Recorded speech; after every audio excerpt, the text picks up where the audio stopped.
Welcome, guys. Tonight is MogTalk episode 30. Today is June 21, 2015. And we're going to be discussing the news that came out of the Tokyo game show about just a few days ago. We have with us tonight Squeegee. It's okay, Squeegee. Pookajutsu.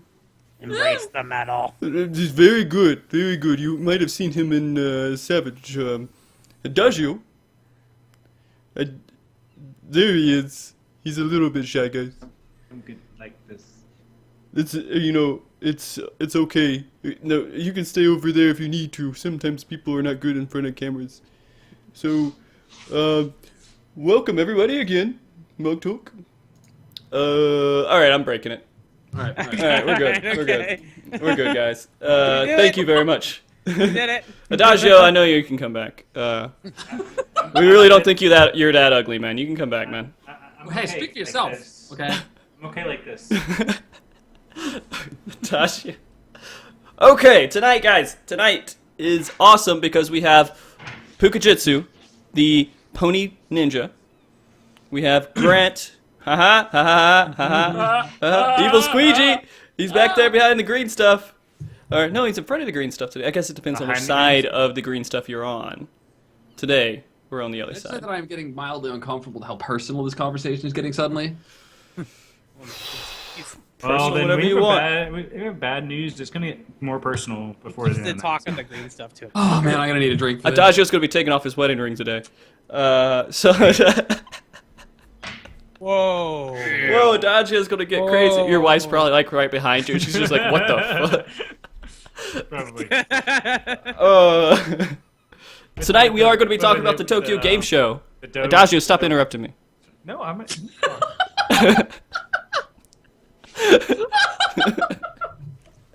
Tonight, Oh, that never gets old.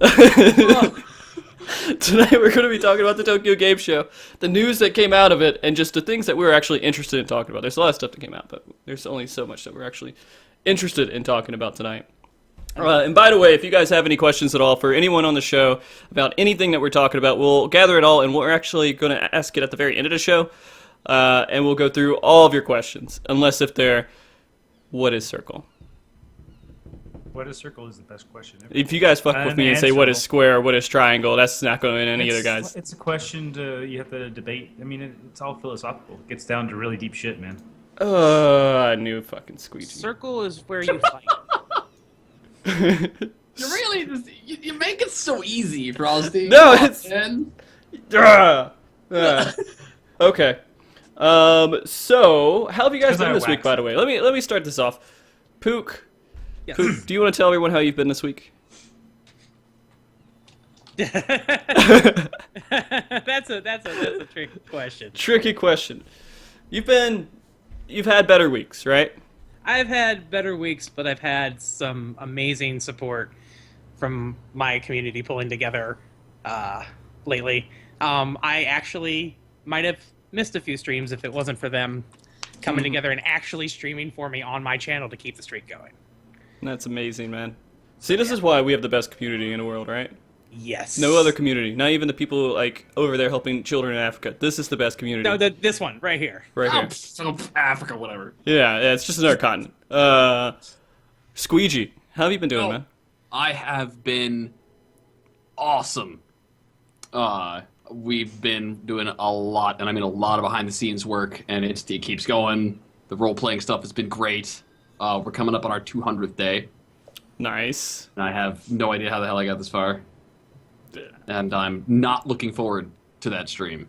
You're Oh. not? No, God, no. The costume I'm gonna be wearing, I can't even. I don't know if I'm gonna be able to make the whole stream. That's all right. I'll look at a picture or something. I'm sure it won't be anything worse than Muscle Mog, which I think only Adagio might have. Adagio, how have you been, man? How you doing? I've been sick all weekend, so yeah.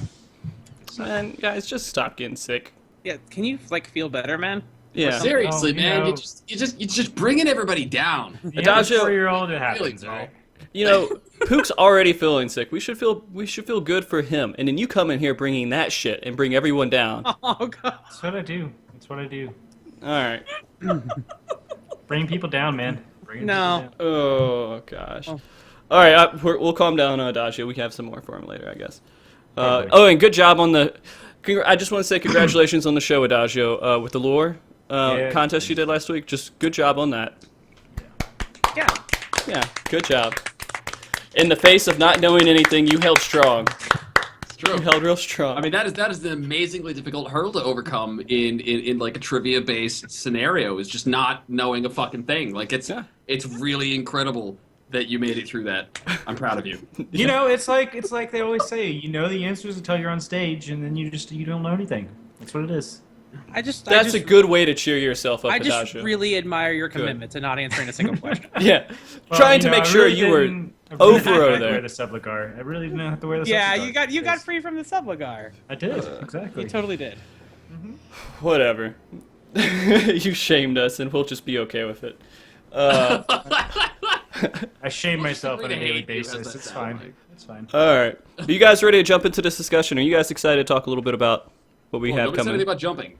We'll jump a little bit. There we go. We jumped. Okay. Adagio's the only one that didn't jump. That's why he loses at things. Come on, man. You let me down. Okay. I'm good So- to go. We're good to go. We're ready. There's a couple things I want to start off with 3.1 that I feel is relatively interesting to talk about. The very first thing is when it's being released. They said within the first 10 days of November, which means November 10th. So, let's talk about that a little bit. We know that this is a ridiculous amount of time in comparison to their other content patches, especially when we got kind of spoiled a little bit at the very end of 2.5, where we had patch next month, another patch, next month, another patch, and then there we had a little 3-month little, I guess, lull until we actually got to this point. Opinions? What do you guys have on that? That's not a release date. It is a release date. It's the release window. It's a release window. That's how people do it, man.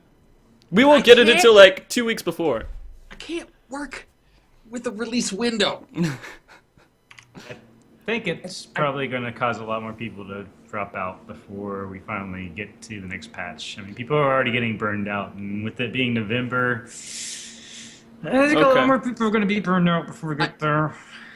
I think that if being burned out is something that you're blaming on the game company that currently holds, if I'm not mistaken, the record for rapid fire content release, then you are in the wrong genre. Hey, I didn't say I was burned out. I didn't say I was. No, I'm not burned saying out. you were. I said Like other just in people. general, because Other people. I've heard a lot of people talking about, oh, I'm getting so burned out on Final Fantasy, the new content isn't out yet, and I'm like, the platinum, almost decade-long Kings didn't do content patches for the first 6 years of their game's life, right?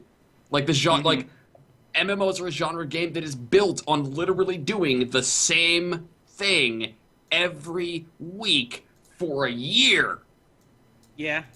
Like that's what MMOs are, and it's not a constant string of new stuff. Now I can get, we just came off the end of an expansion that just dropped, and there was all this new content because it was a whole expansion. And so you got to get back into the swing of not having anything new to do because you've had nothing but new stuff to do. There was a comment on a thread that I read today that actually kind of resonated with me. That Heavensward doesn't feel like 3.0; it feels like 2.6. Okay. So It didn't distance itself enough from ARR, but yet also The way that it's invalidated the ARR content. yeah. And so a 5-month lull really sucks. However, in the grand scheme of things, 5 months is a very small amount of time to be waiting for a patch.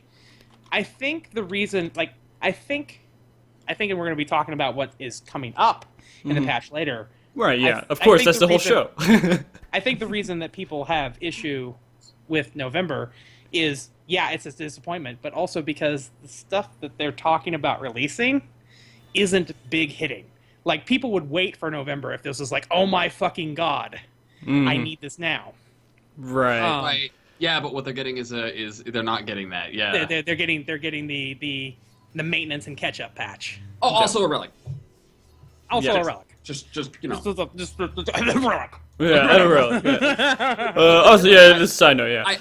You never get an MMO where people don't complain about burning out, because everybody burns out on an MMO. As a guy who literally plays this MMO as his job, I can tell you, you get burned out on an MMO, right? That's Right. kind of what you do with an MMO.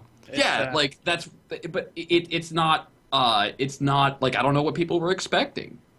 I think the genre has evolved a little bit to the point where you actually do expect that now, because it is theme park. It is here's your couple attractions for the month. I guess, yeah. Like, and a lot of the people are like, we're 2 months over a 3 month Yeah. cycle, right? Right. Like, Yeah. so we basically we missed a cycle. We missed a cycle, yes. By the time November hits, like, we'll basically have missed a cycle, and I get that, but it is not like an epidemic of like, oh my god, all the burnout. It's like, it's not. This is a good that's time like to- hopping at Diablo and bitching that you've got to grind to get your gear. Like, what? I was pretty pissed off playing Diablo for the first time, to be completely honest with you. Yeah, but The same game 4 times in a row.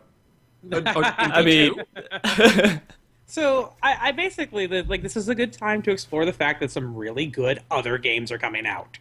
yeah. Oh my god, I cannot tell you how much I've been telling Jen day in and day out for like a week. You're not I'm gonna miss glad anything. that I'm glad that I don't feel like I still have to pound this stuff out. I can log in, I can do my expert for the day, I show up on raid days, I do my Alexander farming for the week, and then I can play TF2 and not feel like I'm slacking on Final Fantasy. No. Exactly. I'm looking at chat and I feel like there was a shit ton of content in the X pack. Okay, Like- so I actually want to get on that too. All right, so that's something I've heard a lot. There's a lot of content in the expansion, so it gave us a lot of stuff to do, so 5 months seems justifiable, right?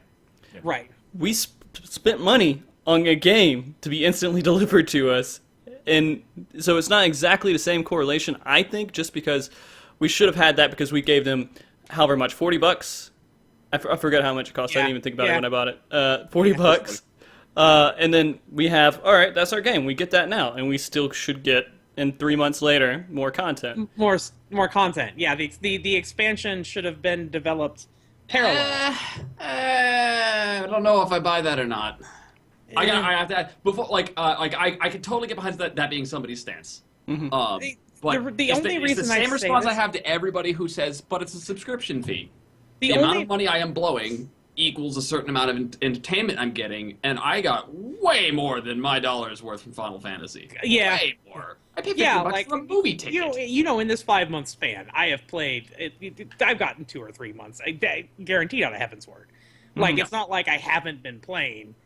Right. But I think the only reason that I have an issue with it is because they set the standard. They announced that they want to keep that Yes. standard. That is the only issue I have with it. I don't have an issue with them actually taking a vacation.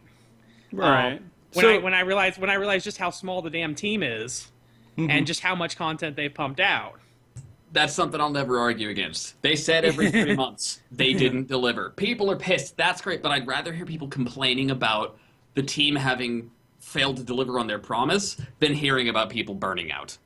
Right? You know, I'm not does. even that pissed off about that because, like, in Guild Wars 2, they said they were going to be releasing content like every week or so. Guess what their content was 1 week? You walked around, talked to a couple of signs, and that was it. I was like, is that seriously the content update for this week?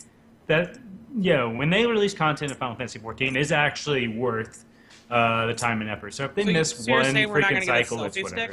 stick? Yeah, I exactly. want a selfie stick in Final Fantasy XIV. Yeah, but do you want it to be the central part of the patch? Depends how awesome the selfie stick is. All right, so But no, like, let's but touch yeah, on them yeah. taking a vacation again real quick, because everyone's behind Square. They're like, all right, behind the Final Fantasy XIV developers at least, right? They're like, hey, you guys work your asses off. You provide a game I enjoy playing. You deserve a vacation. Does anyone refute that? Do you guys think that's not something that they deserve? I think they should hire more people. Okay, so there we go. I'm with Pook on that. Like, I think that the team that delivered Heavensward, which was glorious by comparison to the game they were building out of, Heavensward 30 times better than A Realm Reborn, hands down without a doubt. I think the team that delivered us that awesome content should get to breathe a little bit. But I also think that if they don't have enough people to crank out a game and get breathers, Well, okay, they so need more people. here's another thing to think about. All right. So they get a vacation and get to go and relax. They've made a very successful game. Now they should be able to hire more people and reinvest into this game instead of just milking it as much as they can. Even if they have to like not make another game. Seriously, if they were like, I'm not going to make this crazy offbeat Final Fantasy game, we're going to have to hold off on that for a couple of years because we're going to invest more into Final Fantasy XIV because this is going to be our cash cow if we can do it. I'm guessing that they're probably spending a lot of money on the European data center right now, so they might not have the money to be getting in more staff at the moment, because I'm sure that is not cheap. I don't know a single thing about the business, but I do know that that when you're building a raid group, we're experiencing this right now. I haven't seen every member of my 8-man static together at one point in time for a while. It's always somebody else who can't make it that week, and that's why your raid group has backups, and your raid group is bigger than your 8-man team. You always have extra. You always have more. There's always more than you need because stuff happens. Right. And no team is going to ever be able to sustain its own workload just by its damn self. Like, that's not how the world works. Yeah, and I mean, you think when Blizzard got really successful with WoW, they're just like, all right, we'll stay with our fucking same team that we made already, and we'll just go put our investments in something else. No. I'm pretty sure they fucking put more money into that game, made more people, got people dedicated to certain segments of the game. However, at the same time, I would say the difference between Square Enix and Blizzard is that, like, this is by no means, like, the reason Final Fantasy XIV is their cash cow is because it's Final Fantasy XIV. And... Well, fucking, if that was true, then what happened to 1.0? I know, right? All right. We don't speak of the dark times. But I really don't feel that Enix would suffer as badly as that statement makes it seem if 14 wasn't the game that got all their cash, because they've been around for a long time. Sure, they're not doing the best, but they're not going bankrupt. No, the Final Fantasy XIV pulled them out of that. Yeah. So how long can we accept the excuse, we run on a small team and it's really hard for us to do all the stuff that we do? Unfortunately, as the game keeps growing, they can't keep giving us that excuse. Because the game is going to grow beyond them. Right, and it has. I think it's there at that point. And I don't know what they're doing in their company. Maybe they are hiring other people, but it doesn't seem like they are, especially when they come out and say, hey, we all took a vacation for a month because we're a small team and we worked hard. Just stop having a small team. It would have been nice to know that was happening before they skipped a cycle. Yeah, and they used to tell us that their development process was that they worked on these patches in tandem. Like some of the teams should actually be working on 3.2 stuff while 3.1 is happening. So where are the people that were supposed to be working on 3.1 as Heavensward was happening? Well, I mean, they might have all just been working on that to get it out as soon as possible. I mean, 3.1, or 3.0, that's an expansion. That's not a patch. So. They were all slaving away, trying to convince Adagio that Paladin sucked. Sheltron sucks, Adagio. So basically, if Heavensward was such a big investment, they should have been like, yeah, let us get a couple more people, or let's break the patches down to something smaller. Let's give them a little, a smaller update more frequently. Yeah. I mean, they could have managed this better. There's lots of different ways they could have managed it. Like, let's get real here, Pook. Ready? We're currently talking about whether or not it's justified for their team to take vacations. Oh no! How well that. Like, if they delivered us smaller patches, we'd be talking about criticizing that as well. Oh no, we would. The thing is, we wouldn't be happy either way because I mean, whatever. Mm-hmm. But I'm not arguing that they shouldn't have got a vacation. I'm arguing that they maybe should have not sent everybody for the vacation at the same time. Yeah. I Just like Arjun said, in the chat, definitely. I agree with that. Another thing is, if they came out and this expansion or this patch was coming out tomorrow, would you have been happy? We wouldn't have anything to complain about. We wouldn't. We Would wouldn't. we? I would have bitched that I didn't have the heads up. Somebody. Like, I can't even get over the fact that I don't have a release date, okay? Saying we had a release date and Today's everything, but if it date actually would've came out on made it- time. Today's date would have made it a good amount of time. Like, it would have actually been like, Would've okay, felt better, yeah. yeah, this is fair. Because I don't think waiting a month to add Savage gives them more time. Like, turning the Savage switch on shouldn't have qualified as, guys, we gave you an in-between patch. Right. Right. Because they were taking a vacation that first month, right? They weren't building on Savage. They could have had... Savage was done. They Yeah. were just delaying it. Yeah, Okay. but like I'm willing to back it up as far as they promised a 3-month cycle, they broke it, and they don't have enough people to simultaneously have people taking their expected fair vacations and keep themselves on track with their promised schedule. That's as far as I'm willing to be like, yeah, they fucked up. But outside of that, like, I just don't feel as passionately to like I don't have any real criticisms outside of that. Yeah. I mean, it's going to make a lot of people who worked really hard to get to the... Well, right now, you know, a lot of people are kind of getting in, they're struggling on Savage, and it's the only thing they have. Most people in the game, that's raiding, have one boss to clear. They have their meat grinder, yeah. Yeah, they have one boss that they're focused on, which most everybody is on. And I'm just talking about the general population. That is actually trying to raid Savage. I mean, there's people that are still on 2, there's still people on 1, but Yep. a lot of people are on 3 right now. And that's what people know as the game. We attack and kill the same boss for 1 month, trying to get it down. Yeah. Although, to be honest with you, like, I don't know what I would do if there were different branches to go in, because I would still want to tackle that one motherfucker until I had him down before I moved off into this other direction. Right. It's Like, not I like wouldn't wanna it's split my focus like so more that- bosses are going to help that if you're still Right. hitting the brick wall I of mean, that boss. that's raiding. Like, raiding is a series of brick walls. Right. So, all right, we'll stop that. That was a good discussion on... We'll stop criticizing Square Enix so much at that point. Screw you, Enix! Square Enix is wonderful. They're great. But yeah, get more people. God damn it, get some Bunch more of people. haters in here.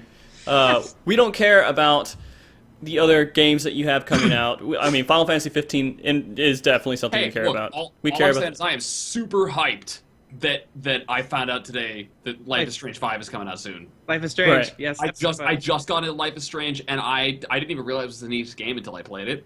Yeah, they publish it. I But am it's, so yeah. I am so glad that I don't have to wait for episode 5 because I've only done episode 2. Like, Oh my I'm so god. glad I didn't have to wait because you motherfuckers. No spoilers. Yeah. No spoilers. I just started playing it though. And yes, Ark, we will have you talking about Savage soon. I'm trying to find good counterparts for you to talk about Savage. Look forward to it. Okay, What so about let's... the goblins? What? So what about the goblins? I'd like to hear their half of the story. Oh, fuck all right. The goblins don't even matter. I'm not fighting goblins. I'm fighting robots and water, dude. All right, so I think we fight goblins in the second turn, I guess. All right, and maybe there's some in the robots, but let's give them their leeway there and stop talking about that one thing. Let's talk about the Warrior of Darkness. And so this patch is called "As Goes the Light, So Goes the Darkness." Do you guys like that? You guys think that's a pretty good name for the patch? I got a better name for it, and I mentioned this yesterday. Ready? Mhm. As goes light, so goes Link. Okay. Goes Link. Wait a minute, I'm trying to get it. I'm trying to get it. I think I actually saw, like, way back in the day, I think I saw a fic written on LiveJournal that had this title. Hmm. Right.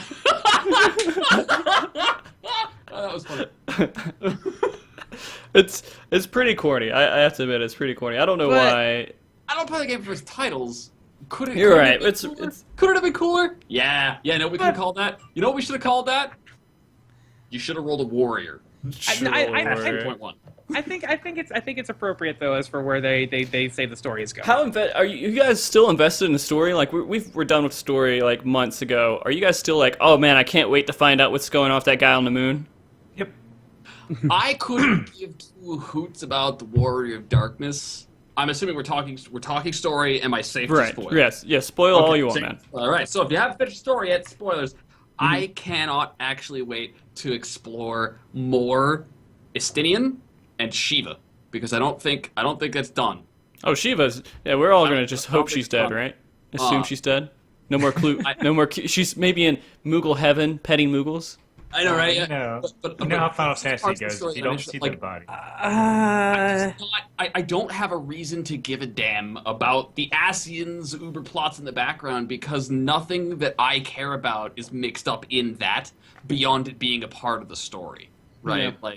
Like if I found out that maybe the Asians were holding Ida captive, I would be rearing to go and frothing at the mouth. So yeah, we Let's haven't be really real, talked about though. that too much. Do we even? The Sassians are always there in the background. Ooh, they're mysterious, but we don't give a shit, right? We're just like, where's Ida at? Not personal yet. Yeah, like my investment in the story is probably the Scions. Right. And I'm really hoping that somebody stays dead. I really am. I'm pissed it wasn't Estella, I'm not gonna lie. Maybe she'll die. Who knows? It sounds like she's actually, draining her life force to be able to see. So maybe she'll die in a future patch. Right. She'll sacrifice herself to help us. But The supernova. I want someone to stay dead. Or 2.5 was just a cock tease. Yeah, They've done a lot of cock teasing 8.5 already. matter. Yeah, I mean, they 0.5 matter. They did kill somebody, and everyone was upset with it. And I think we kind of accepted his death because we saw people come back to life, and we're like, I feel like we need someone to die. And so they killed someone off, and now we care about that character only because they killed him off. No, I'll be Yeah. honest. When I was running through the game, when I first played through A Realm Reborn, it was me and Pookajutsu, right? He paid for a month of my game time. He rolled a brand new alt to go through the core storyline with me because I couldn't do it on my own because I couldn't take the questing. Oh my god! And the characters that I have given a shit about from A Realm Reborn before 2.55 hit were Moon Brita. I loved Moon Brita. I thought she was awesome. Right. And I cared about Horsefant because he was the only motherfucking character that had any character at all when I was looking for that fucking airship. That entire game, that entire section of the game can die in a fire. That motherfucking elf. I remembered him because Frank pointed out, oh no, he's like your biggest fan, and I started reading his dialogue, and lo and behold, he had some characterizing dialogue, and I liked him. Yeah. Before Heaven's Word hit, he was one of the few characters from Realm Reborn that was an actual character before the new writing team took over and we started seeing actual story. Right. We assume it was a new writing team. We hope it was a new writing team. Because I refuse I to don't believe know it where was. the other writing team came from. Maybe they need to get J.J. Abrams. Just get him in there. Yes. Sorry, let him get all that New Star Trek, new Star Wars, new Final Fantasy. Yeah. Okay. No, I liked Hodgepon before he died. We liked it before he died. I honestly I thought he was like, yeah, he's a nice character. He's our friend. He helped us. I like this guy. But when he died, that intensified. My care for him intensified. Oh no, totally. It was the moment right as he died where I'm convinced that what they wanted to do was imply a romance between the two characters, the PC and And Hodgepon. Everybody had that thought. I'm not the only person. Everybody thought it. He's bringing you cocoa and flowers. Like he truly loved you, and that was really cool. Yeah. But I want to find out what happens to Estinian more. Yeah, we'll see. He's probably we're going to find him. He's a raid boss somewhere. And in all this, nobody really can even talk about the Warrior of Darkness because that's boring and irrelevant. Like what? Yeah, the Warrior of Darkness is just like a little tease. Haha, look, it's there. It looks interesting. I actually am interested to see if they're going to start showing us the Warrior of Darkness's side of this same journey. Like, if they really play it as, he's been having a parallel journey to us, doing these same things. Mm-hmm. Just on I want to actually start seeing it. If they show it to us, I'll be so hyped for it. If they just keep teasing him at the end of all these little patches, it's like, oh, he's on the moon again. I'm not really going to care about him. You want like a 30-minute cinematic about Derplander? They haven't shown us a story. They've told us a single piece of a story that hasn't happened yet, that is only vaguely, somehow blurrily connected to anything. Yeah, you give me a Derplander cinematic, and I'll put posters of him over my bed. I fucking love Derplander. I don't want it over your bed. I want it over that chair behind you.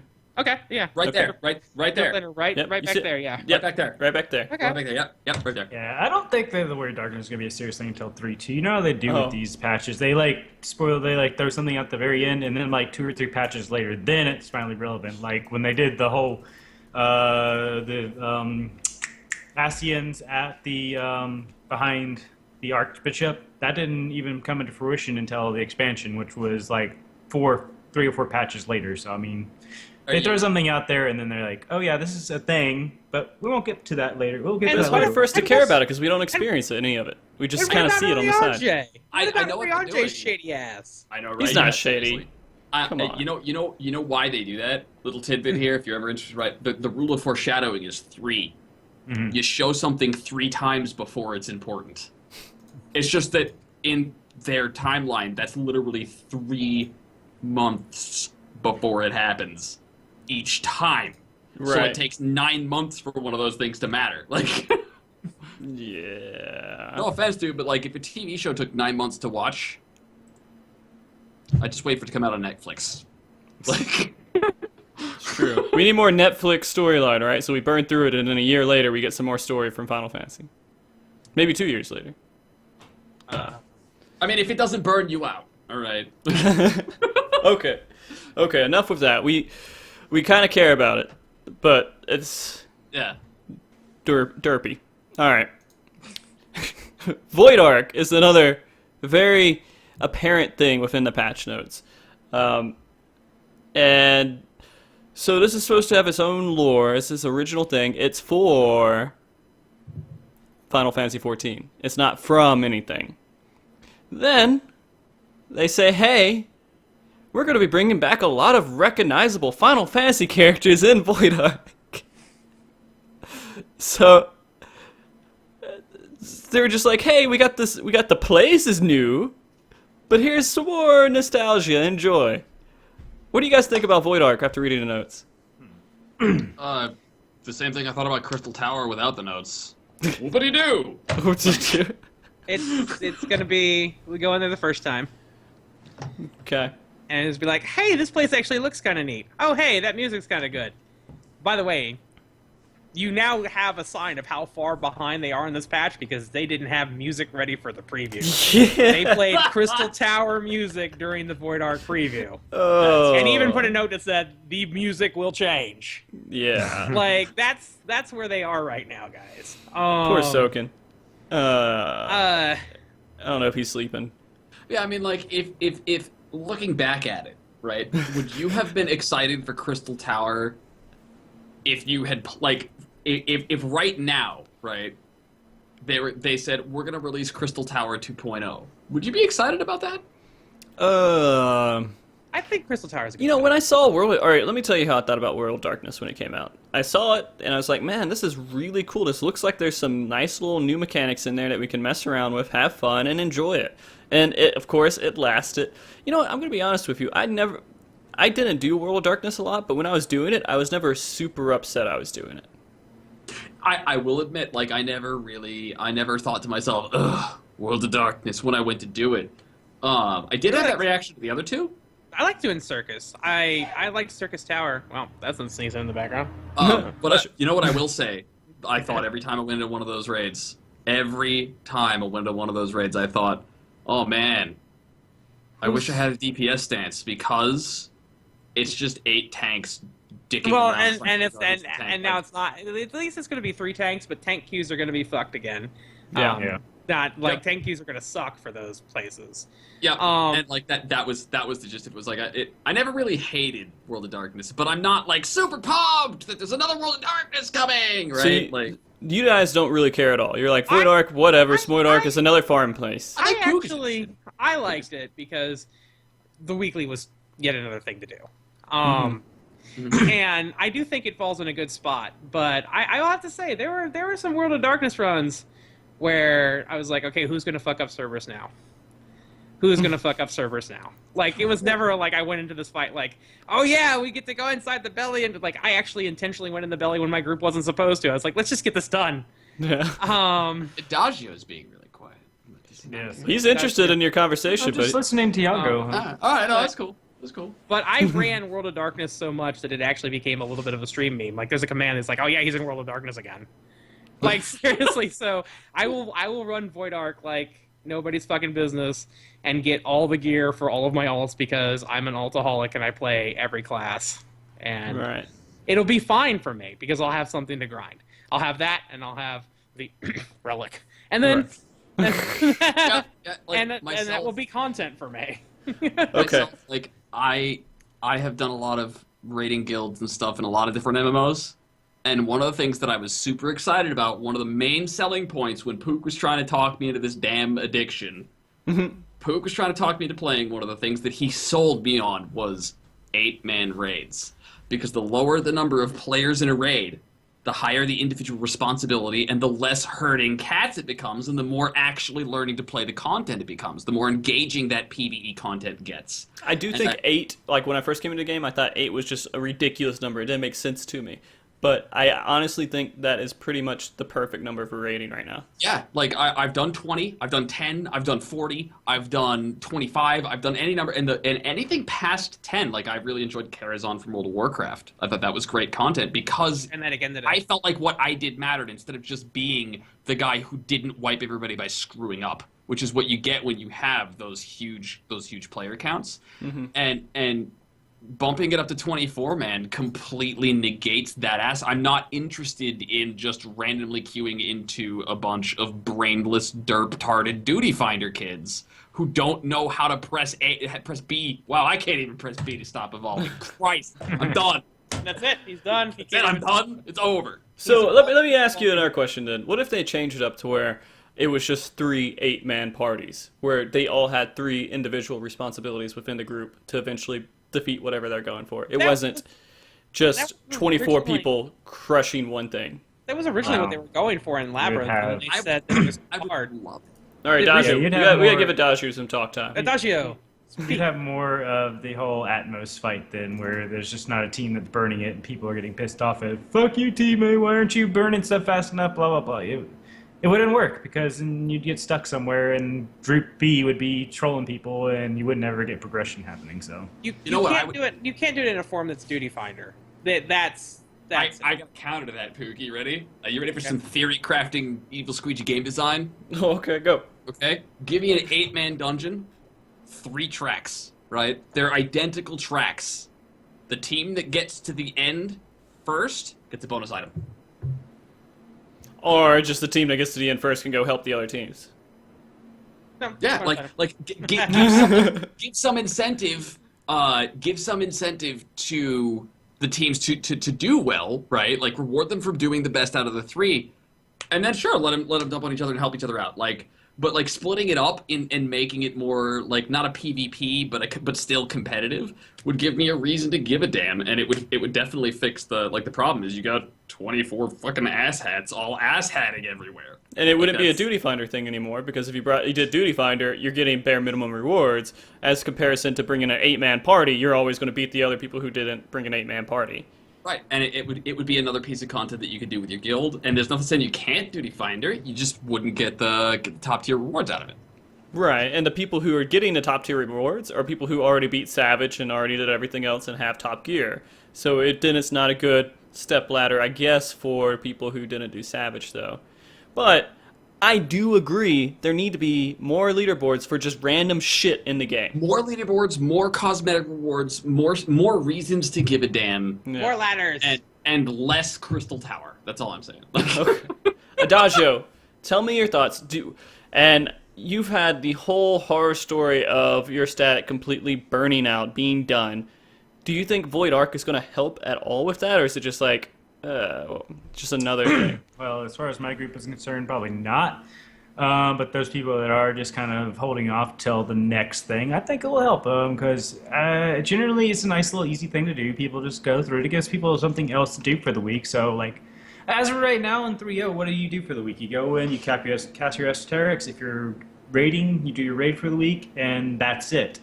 There is nothing else to do unless you're leveling another class, which a lot of people aren't doing because it takes so damn long to level. So, I mean, this would just give them something else to do for the week to keep them in the game longer. That's also what I say about having the Relic and the Beastman quest. It just gives you more things to do so that you're in the game longer.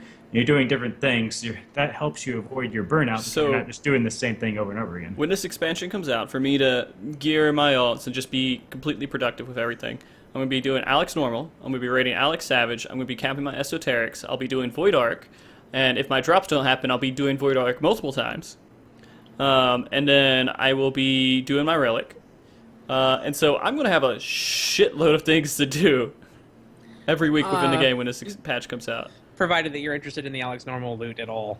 I am, just because I feel like Alex normal loot is good for alt loot, because you're not going to get esoterics immediately. You're not going to get all this other stuff immediately. So it's just another step ladder. If you got lots of alts, that is. And the Void Art gear is probably Like- going to be one per week. Yeah, exactly. I myself, as much as I would love to have alt classes, I still haven't finished leveling Dragoon. Because leveling Dragoon is just doing stuff I've already done, so it doesn't feel like it hasn't been long enough for that content to feel fresh to me yet. And once I've gotten through the game, I'm concerned about getting my warrior ready to go and my warrior topped off and as geared as he can be. And then as soon as that's set, I use the warrior for raiding and I cap my esoterics because esoterics the best gear I can have until we start downing savage bosses, right? Mm-hmm. When something else comes out, I'll top him off. I'll feel like my work is done, and playing the other classes is something I do when I'm just sticking around. And I'm not really feeling all that. I play my alt classes not when I feel like being productive, but when I don't feel like being productive. Because if I felt like being productive, I do something for the warrior. Right. I, however, like I've said it, I've already said it. Like I like not feeling like I have to log in every day and do something. I mean, Right. that's wonderful. I'm glad I don't have to do that either, because I was pissed with WoW when it was Chorecraft in fucking the last expansion. 6 experts a week, not counting Alexander farming, and you're capped on Essos. Best decision they've made this whole expansion. Like, Yeah, it but- really was a blessing. But now it's just like, the game really does lock you into one class. Yeah, it does. Yeah. It does. I mean, right The game, now, if like, you hard want to play locks you casually, into one class. I agree. Unless somebody in Savage is forfeiting their drops for your alt class. Yeah, no, Esoterics is still going towards that main class. No. So right now, this first 5 months of the game being out, after they beat all the content, is really casual play with every other day, a couple times a week, depending on how your raid works, hardcore gaming. The rest of it's just casual play. Yep. You have really only a couple, unless if you're a crafter, then you're just fucking insane. So I can definitely see a little bit of burnout there in the form of like, well, if I'm not advancing my main, what am I What's doing? the point? because the alt class is because you are so locked in, and your alt class will never be as good as your main class because you're still funneling that weekly grind into your main. Like, what's the point in leveling the alt? Well, that might change coming for 3.2, Well, because 3.1's that point to where we can, if we want to say, hey, I don't want to main this anymore, you have time to get that other character up to par, and then 3.2 you switch, then you can't change. Right. Well, that's how right. I've always been in between patches. Like, I Well, always that- have my that- that's main what- raid yeah. patch is like for my main character, and then say Crystal Tower, Labyrinth Aegis, blah blah blah. That's where I gear up all my alt classes. That's like my alt patch. I get all my alts, their gear. I level all my alts in that patch. So Which I think is why it's harmful that it's coming at 5 months instead of 3. Yep. And right now, I'm with you. we don't have, like I was talking to you about this last time, or over the weekend, or yesterday, I think, Squeegee. Yes, yesterday. Basically, we don't, people who are doing in-game stuff, for example, if they're doing T9 and all that stuff, they can't fall back to T5. There's not like extra content they can do before. If they're on T13, they can't fall back to T9 and just do that for fun or help people through stuff. And we don't have that level anymore. We're all on the edge of doing everything. There is Alexander Normal, which is your first times through. I remember my first time through Alex Normal. Like, it was wipe after wipe after wipe. Well, I figured things out. Well, other people figured things out. My girlfriend is just going through Alex Normal now. Like, she just got to the point this week where she could step into Alex and farm her Alex drops for the week. But as soon as you figure that out, like, it is brainless, face rolling simple to do that. And then the only thing left is Savage.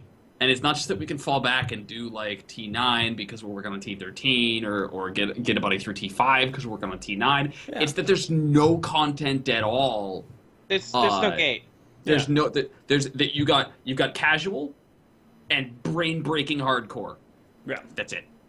And I think what came up in conversation yesterday was that the new patch is going to bring a new level of gear, which will tone down how hardcore Savage currently is. Oh yeah, we'll be able to go through it a lot easier. I'm hoping Alex 4 Savage turns into a T5 or T9, But I don't know, because I'm not there yet. I don't know if it's going to get, like, just destroyed with good gear. Like, if I go back in it while I'm doing Alex 8, if I go back to Alex 5, well, I'll just blow through it like it's nothing at all. Well, I mean, it's always gone that way. It's like as soon as you get the gear, I mean, No, gear is T5 everything. and T9 were T5 challenges. still had Yeah. challenges. Yeah, T5 T9 is still a challenge. legit? No, it's still going to be challenging, but I mean, you're going to be able to hit like DPS checks easier. You're not going to be, the tank busters aren't going to be as big of a deal.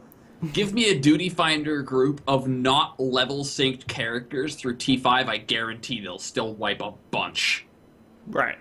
T5 will still kick your ass without level sync. Yeah. Because those were the fights that It's were to kill mechanics heavy. Yeah. And that is actually one of the things I appreciate about Final Fantasy's design is that those mechanics are essential in the raiding arena where you can't just like because you have gear, right? Like that's not something you can do on some of those fights. I'm going Yeah. to just guess random your windows entire open on my keyboard, monitor by the now, way, like- Squeegee. Your entire what? keyboard is just covered with face oil because you just face roll all day. Yeah. Because you're a warrior, so, I mean... Emma said, Oh, yeah, I don't want it's to easy to play tangent warrior. too hard, but that's exactly what the game needs right now is something that is that second coil, final coil difficulty range. Yeah. Yeah. Period. It's not quite face roll, but it doesn't require perfection. So we might not get into the Final Fantasy that we really want and love until 3.2. 3.3, 3.2. I'm going to call it 3.3 myself. 3.3? Okay. I don't think 3.2 is going to give us what we're after, because I think that Square is going to need to learn what it is that we're after.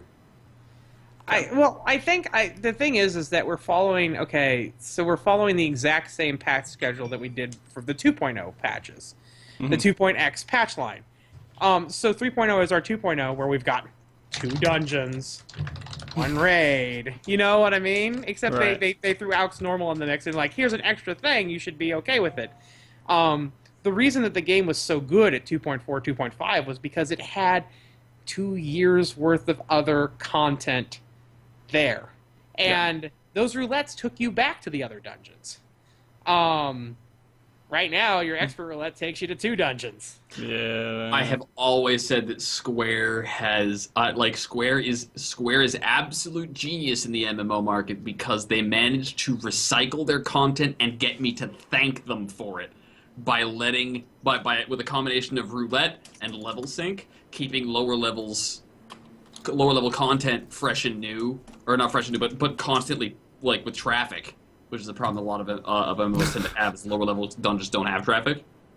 But not only have they managed to recycle their content through the roulettes, but we've all been like, this is a good idea. Like, it's not new content. We've done this before, and yet we're still giving it a thumbs up. And I'm not saying that we shouldn't, right? Like, I think that's a great mechanic, and I think that if expert dungeons included, say, a research facility, if it was 3 or 4 dungeons in that roulette, you'd hear a lot fewer complaints, I think. Yeah.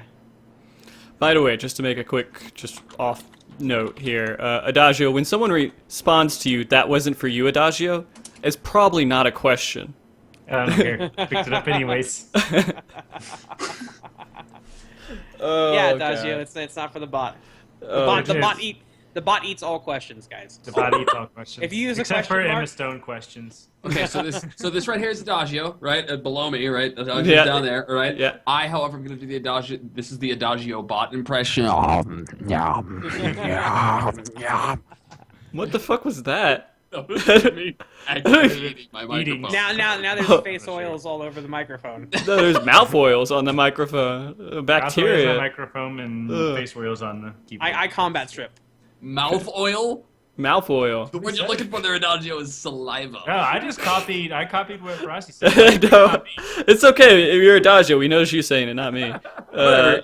The point of Adagio isn't who said it, it's that you said it, okay? Exactly. Let's- All right, let's move on to the next thing that's going to help us kill lots of time within the game, airships.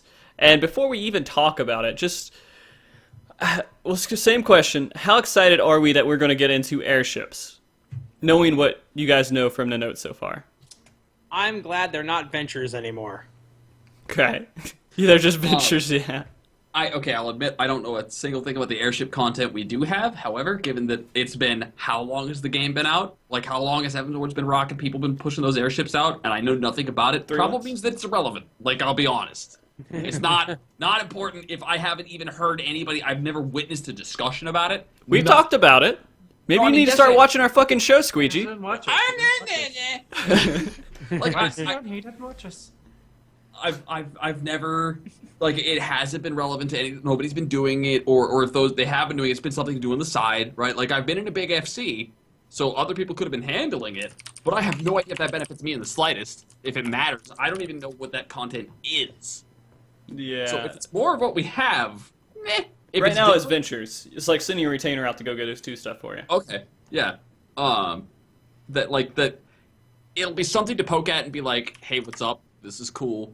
I think it's neat that you'll be able to get glamours that are unavailable anywhere else because of the randomization of models and stuff, like a blue Allegan coat, because the Allegan coat is not dyeable. Yeah. That's kind of the big plus from there. That will keep me coming back, but not in a way that I'm happy about. You're not happy that you have to do it? I honestly don't think. Okay, I'm seeing this pop up in chat. I'm sorry, and Go. we'll get into this too. But I honestly don't know if anybody's actually going to farm the 210s for their stats. There might be. It's gonna. There be might like be one occasion where it's like my healer gets some accuracy, but other than that, I don't think anyone's going to go after that. I because they completely want- disagree. People I'd who like- are doing that content are going to look, what's best in slot? Oh, these random stats that you get from doing airship missions. That's actually. I'm gonna back Frosty on this. I see that happening. But Well, I don't. know, I but don't it's think. between I don't think. patches. Are you actually going to see that? I mean, by Yeah. the time this gear, the No people that doubt. are in game are going to use They're, this gear. they're gonna better they're gear's gonna go be get out. their SO upgrade items from Void Arc. I don't think a 210 pink actually has the same item budget as a 210 blue. By the way. It might. You know what? You're probably right, but I will say that if as a warrior, for instance, Are they pink, let's by say the that way? half my items Yeah, they're budget pink. for my ESO is on parry. Right? Like Right. just because it's a lower item level doesn't mean it's a downgrade. And that level of math crunchy crap is exactly what Frosty is saying will flourish here. I I'm think going it- there to find pieces with good glamour appearances. That's why I'm there. Like I'm not there because I want everything. I'm there because if I want a blue outfit, I need a blue elegant coat. So the benefits we're getting is crafting. We're getting Yeah. killing shit. So, I mean, I don't know how much people are going to like that. I don't know how challenging it'll be if it's just Hunts 2.0. Yeah. So we'll get gear, possibly good stats, and then we'll get blue Allegan coats. Right? Pretty much. Maybe Dreadworm, that is pink. I like that. That is honestly, to me, the biggest attraction is the potential to get items that were previously undyeable in specific colors, and then scream in rage that those items are being sold on the market for obscene amounts of gil. And you're right, if they're pink, they might be sold for ridiculous amounts, but, because I don't know, they won't soulbind, right? Well, it depends. No, they might. They might just say, fuck it, you grab it, you're done. It's yours. You can't Hey, do anything yeah, no, else. like that would be further reason to lock us into doing content so that people can bitch less about being burnt out? Question mark? That's Like, I don't know. something to do with your FC too, because the FC airship gives an advantage. So I assume that you can actually go as an FC group, Right. and you can run with people that you don't normally raid with. But is that going to kill a lot of small FCs? Yes. Okay. Wait, there are small FCs? I'm fucking in a two-man FC right now. There are It don't matter. there are like, FCs that can't okay, even put an airship together because you have to have a party of 4 people to fucking commission one. Yeah. Like, I I don't know why they did that. I don't know why that happens because, like, to me, a 4-man FC, that's a link shell. That's what I do. Like, I'm a part of Kupo over in Behemoth. I'm part of Raze's guild, her free company, and all the scrubs from the stream are part of that free company, and we just use a link shell for ourselves. Well, a lot of people, I think, want FCs that are personal. They're like, I just want to play with my friends and be in the same FC with my friends. I don't want to deal with these random people I don't care about. I only care about my friends that I knew before I played this game.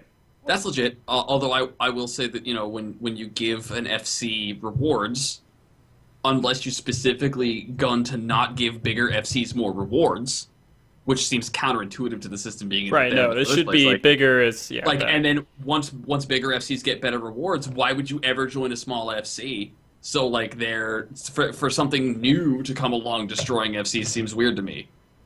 right, to like small FCs, or because there are FC-based rewards. Well, I mean, there's people who just they're okay taking, the hit of not having the extra FC points to buy certain buffs or whatever. But how big of a hit are they going to take because they don't get whatever bonuses they're going to get from being in a bigger FC? Right? No, I get that. Like, I definitely think that the FC bonuses you get, they should be the icing on the cake. They should be cool, but they should not be like, I need this. Like, you shouldn't ever rely on having them to get by. Yeah, Chat's point, you don't need an airship to do it. And I'm pretty sure you can bring people in with your FC group. I don't think it's going to be like, you can't invite people from, like, if you want this advantage, it has to be FC group only. But that just means that FCs are now going to be like selling a spot in our party. Yeah. You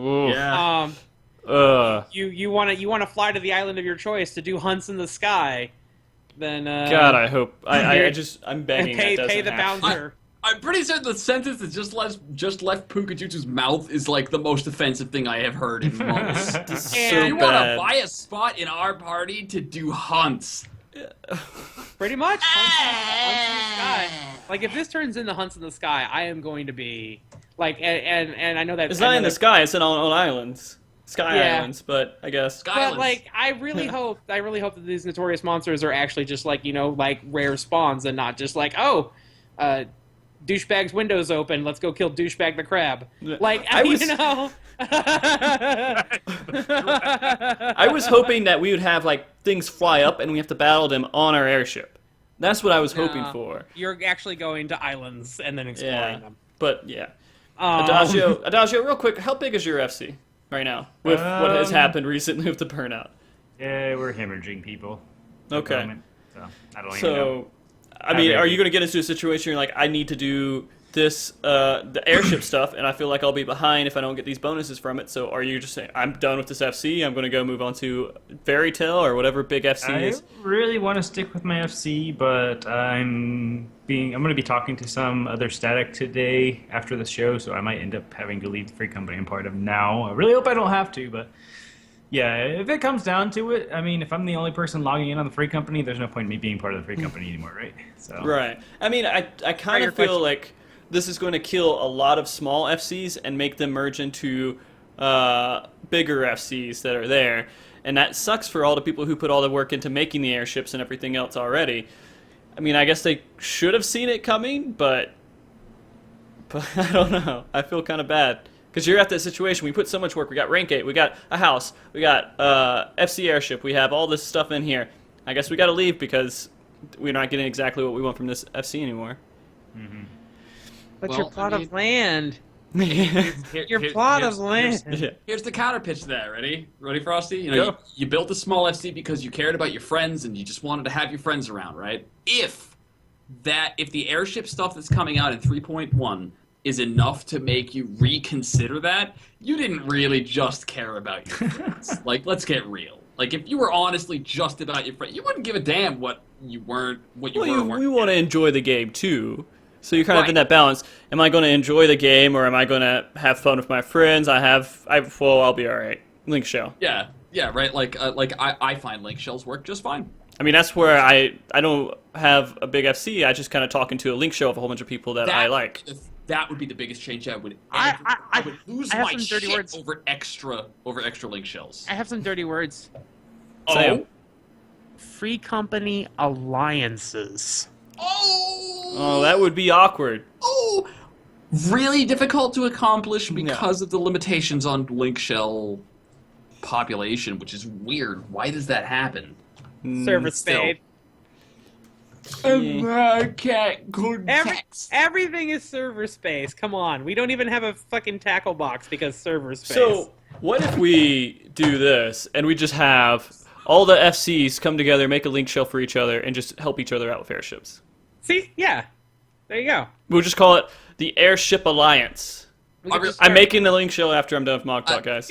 I put realize where people can list whatever the link shell name is on their server and make it a game-wide thing. I You could realize, start a movement here. I realize, dirty EvilSqueegee, stop that. This is the second time I'll have mentioned a game that wasn't Final Fantasy here. All right. Yes, But But EVE Online functions on that very basis, where the game supports your basic guild, and then a group of guilds is actually an in-game feature with in-game mechanics to support it. But then as soon as that was implemented in the game, you had groups of that level, right? You had groups of alliances forming into coalitions. Mm-hmm. And it's weird to me that I don't see multi-FC alliances, because it's happened in every MMO I've ever played. And not seeing that in Final Fantasy is slightly bizarre to me, because like usually you find groups that do like, oh, we organize raid content with all the people who just can't get into other FC, their own FC stuff, Yeah, or all of us are going to pool together our resources. I've seen very supportive link shells, but I've not seen it like supportive on the FC levels. Like I've seen raid link shells, and I've seen hunt link shells. I've seen people form into these groups to help each other via link shell, but I've never seen it expand beyond the initial like link shell. I've never seen like FCs being like, let's get this done together. Yeah, here's Our a link shell fucking- for all the officers of all of our guilds together to form us as one cohesive unit, right? Okay. I'm going to do it. I'm going to try doing it when we get off the show, because that's a wonderful idea. I'm glad I'm so smart. It is a great idea. If you see any success, let me know, because the reason I haven't bothered to try doing that, because like I'm on Behemoth and there are at least 4 different streamers FCs that I would love to get involved, like as part of the Twitch community, in on a lot of the rating stuff like that. That would be great. I would love for my help to go to a Twitch member rather than just somebody else. If everything else is the same and they're both just pugs to me anyways. Right. But the reason I haven't done that is because everybody's link shell list is full. Yeah. Like everybody has 8 but no link one shells. needs all those hunt link shells anymore. Screw it. No. Pretty much, like Clear them out for Sky Hunts. Yep. Sky hunts. All right. Sky Hunt. That seems to be the conclusion on the airship stuff. Is Sky Hunts then? Is that what everybody has settled on? No, the thing is that it's really going to depend on whether this is something you can go into freely, or if this is also going to have a weekly lockout. Yeah. Oh my god! If they give me another weekly lockout thing, I'm just gonna throw their server out my window. Like, I don't care how okay, physically impossible. You boarded the airship with your group. You went and you did your 2 or 3 islands. You earned yourself a bronze chest. And what drops from the bronze chest? Blah. See You you get next week. skill speed, You know what parry, and accuracy. You know what I would love to see? I would love to see something more along the lines of Greater Rifts. Again, like Frosty said earlier, leaderboards. I would love to see like give me 4-man challenge mode leaderboards. They hyped up challenge modes. I've tinkered a bit with the queuing in at minimum level. I love it, but there's no point Yeah. beyond my own personal sense of satisfaction from doing so. I will say there is positive progress going in that for like some of the hardcore in-game community with FF logs. Okay, so there's something external that's happening around that? Well, that's for parsing, basically, and fight information. And so basically, all the ACT information you collect, you upload it to their website, and it records how much DPS you did, when you did it, everything there. And so the person who my does the dungeon top... run length. So all I just got to do is start a conversation about who can get the fastest clear of, like, I don't know, friggin' T5 level synced. Yeah, no. No, it's mainly just for parse. I don't know if they have like speed runs on there yet. I think it's just for like how much damage like a certain class did. Like if you that would really change how invested in the game I was. check it out, fflogs.com, man. Like leaderboards for PvE clear times would be amazing. And they're gonna introduce something for that, where at the very end of every instance it'll pop up, hey, this is how fast you did a dungeon. They're introducing that into the game. Yes. I don't know when. When? It might be 3.1, and it might be only undersized parties, but they will be doing it. They might sneak it in. But there's no leaderboard for it. They're just going to announce it, and maybe someone could create an external leaderboard. I'll be in my bunk, and if anybody wants to make those leaderboards happen out of game, like, please let me help. Yeah. That would be cool. I mean, people are out there. Awesome. Where's this is random. Where the fuck is Milo? Milo I is... think he's in school Milo's now. school stuff. He's going to be at TwitchCon, by the way. Is he Okay. not on Gilgamesh? I don't know where which server he's on right now, but I haven't seen him stream in like a month. Yeah, no, 2 months. He's been really busy. Because I was He'll be thinking back. about time trials, and that was one of the things I was really excited about. That was something he was very happy about, yeah. Yeah, and so that's the only reason I remembered, and then I was like, man, I haven't seen him for a while. Poor guy. Like I have like in my static I can think of at least 2 other people that would be instantly on top of doing time travel. Time travel. Hey, they Time travel, Time travel, motherfucker. You'll win all the time trials with time travel. Yeah, true. he's still playing. He's just not streaming right now. I gotcha. Yeah. Well, all right. Well, anyways, the other thing, do you guys like that this is basically the exact same loot system that Diablo has in their game? Yes. Yes? No. No? Yes. Yes. You know why? Why? Because I gotta get me some of that Diablo. You gotta get that Diablo. Oh, gosh. I don't like it because the appearance is also random, and I will finally get a piece of gear that I like the stats on. I know I will, and it's gonna look like the fucking hempen robes. You can fucking glamour it. It's okay. I can glamour it to something else. I know, What, but here, you know, look at it this way. Look at it this way, Pook. You're not just farming items for those perfect stats. You're also considering the appearance of an item as its own individual merit because you can farm random appearance on a different item from your random stats. But imagine if I got the item that had both the appearance I wanted. you could save 6,000 gil on glamour insurance. So, Adagio, I hope very much you are enjoying the show as a good viewer there. I am So, really enjoying Yeah, the actually, how do you viewership. feel? How do you Adagio, feel tell me your Like I thoughts. said, I'm not feeling good, alright? I'm just glad I'm sitting here on the Adagio, give me a show. hug. I Give me a am hug, so Adagio. glad you're sitting If I- there. Hug. Oh yeah. Oh, see, that face see, oil. There we go. Oh, that Adagio was is my bro. disgusting. I might puke. I have paladin cooties now. I mean, thank God that they're carrying this shit. I'm just like, okay, why? Oh well, I mean, you're used to people carrying things, huh? Ah. Okay, tell me, Adagio, are you excited about the loot system? Come on, tell me your thoughts, man. You know, sure, why not? I mean, adding some random to the. I really don't have anything to say about this, really. I mean, like I said, I don't even know if I'm gonna be able to do it right off the start because I might have to find a new guild, so I'm not even really paying attention. Adagio, I'll invite you to my Link Show Alliance. Thank you so much. Yes, you'll be part of my Link Show But Alliance. you know, I mean, sure, getting random loot will be kind of cool. I think it's going to piss a lot of people off because they're just going to farm months and months for that one specific piece of gear that's never going to drop. Mm-hmm. But I mean, when it comes down to it, okay. I mean, it's Would more you want a content. blue Allegan coat? A yellow Allegan I coat? would like a green elegant coat. A green The Allegan coat? yeah, the ones that they were wearing in the Would Crystal you- Tower storyline. Oh my can't- god! can't- Those were I can't sexy. agree. Would you do can't- hunts?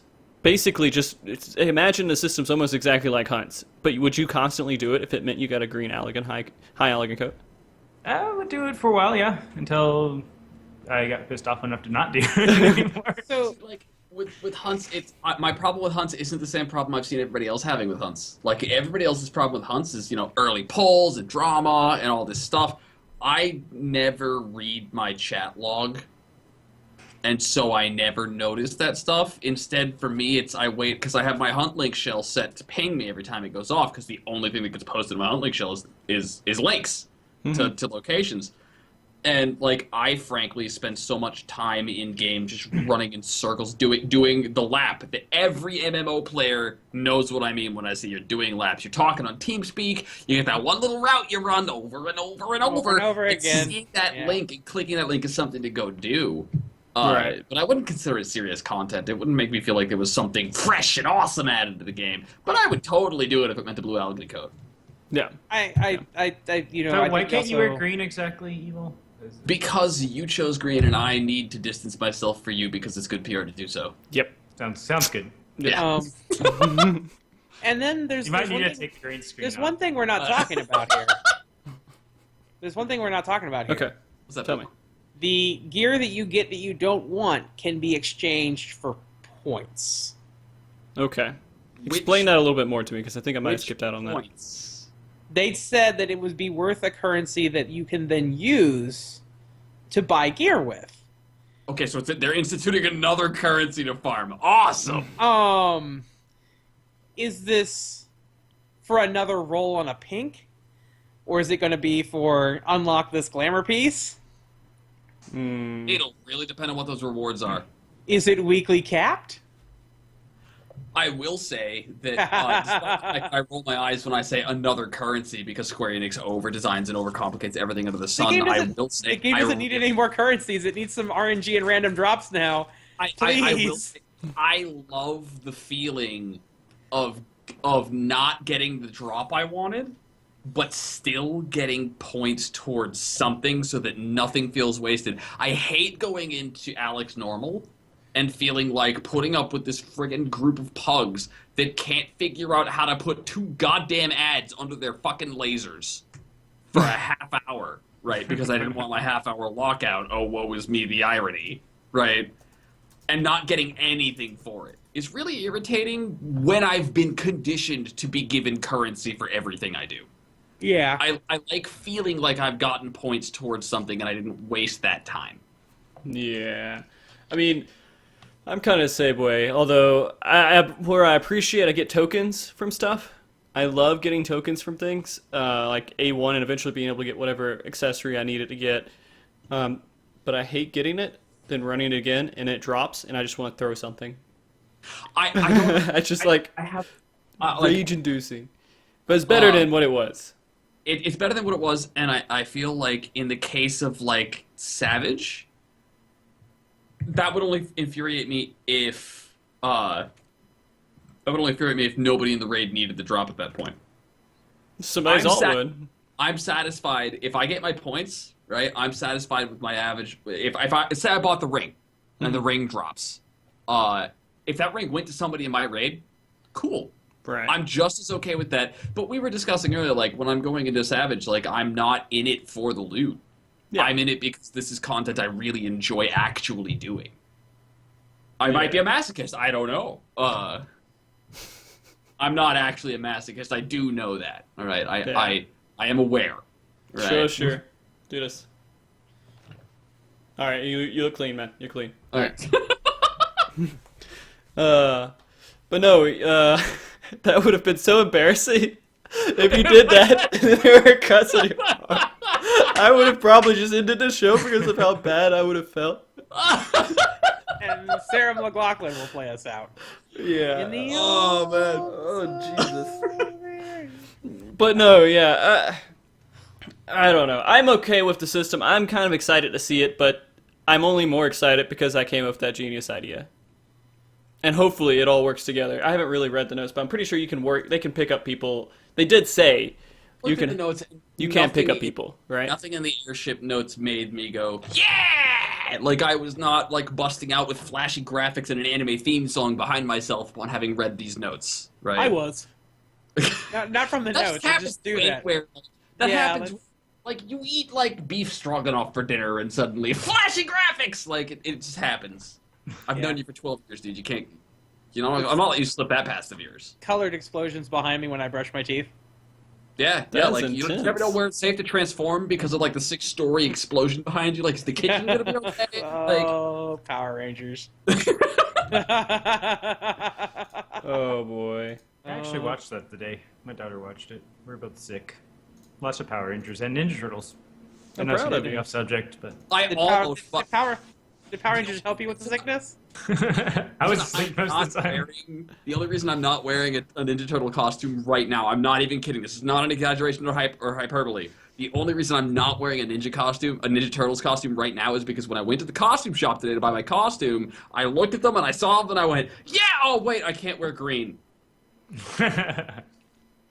Poor guy. You gotta be like a purple Ninja Turtle or something, man. Serious. He's Not gonna cool. be mostly green if he's a Ninja Turtle, because turtles are green. So he was going. I think it's like a floating mask. Alright. Nothing but a mask. Alright, let's move on to the next thing for us to spend and waste our time on from 3.1. Alright. Lord of Verminion. Lords of Verminion. This is the new minigame. Just like everyone is excited for Triple Triad. Everyone is excited for Chocobo Racing. Now we're excited for Lords of Verminion. Do you guys think we're going to be just as fucking disappointed in the end as we were with the other two? My fat cat won't be. as somebody who is super fucking pumped for Minion-based minigames, I'm gonna be horribly disappointed, and I know it. Oh, God. Adagio. Nothing that they produce could match the glory that is my imagination of this minigame. Like we know next to nothing, but yet something about this because they devoted a lot of time to it, but didn't really tell us. They didn't tell us how the game is played. They gave us an idea, but not Yeah. like. They gave us stats. Hey, Pook, you want to make a bet? Okay. $5 says this Minion minigame is overcomplicated as shit for no reason. Well, it's Square Enix. I'm not gonna take that you bet. dare. God I'm not damn. gonna take that bet. All right. I'm not gonna. $5. I'm not gonna take that bet. You know the reason I'm not gonna take that bet? I will actually just say 2 words to you, All and right. you will understand why I will never take that bet. What? Chocobo dying.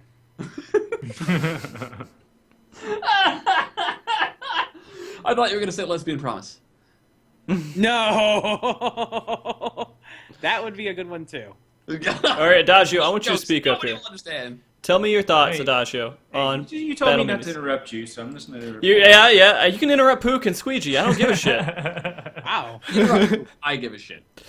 You saw how many times Squeegee just like ran over you when you were trying to talk earlier, Adagio. Yeah. You could run over him too. It's okay. Nail me, bro. Bend me over the counter and nail me. Let's do Yeah. this. That sounds wonderful. We'll have to talk about that after the show. Let's talk about minions and not the sexual way. Okay, Adagio, go. I think it's good. I think it's actually more in depth than I thought it was going to be originally. As far as like you said, if it's going to matter at the end of the patch, probably not. But again, I like the point system. How like higher tier minions cost more, and you have a certain amount of points you have to play with. And yeah, it'll be interesting. Like I said, it'll probably be overcomplicated as fuck. But like I said, we'll see how it is, and we'll go with it. Okay, Squeegee. Tell him he's wrong. Adagio, get good, son. Get Yeah, good. Get good. Are we going to get leaderboards? Do you guys expect us to get leaderboards? I mean, we have an MS or MRS system, match rating system. There's gonna be personal ranking. So even if we don't get the boards themselves, people will probably start putting together. Yeah, if you start giving people personal scores, you will see external ladders and external comparisons and external rankings, even if you don't. So we will see like a score or something in like a menu somewhere. Yeah, just like when they start displaying the runtime of a dungeon, you're gonna see records.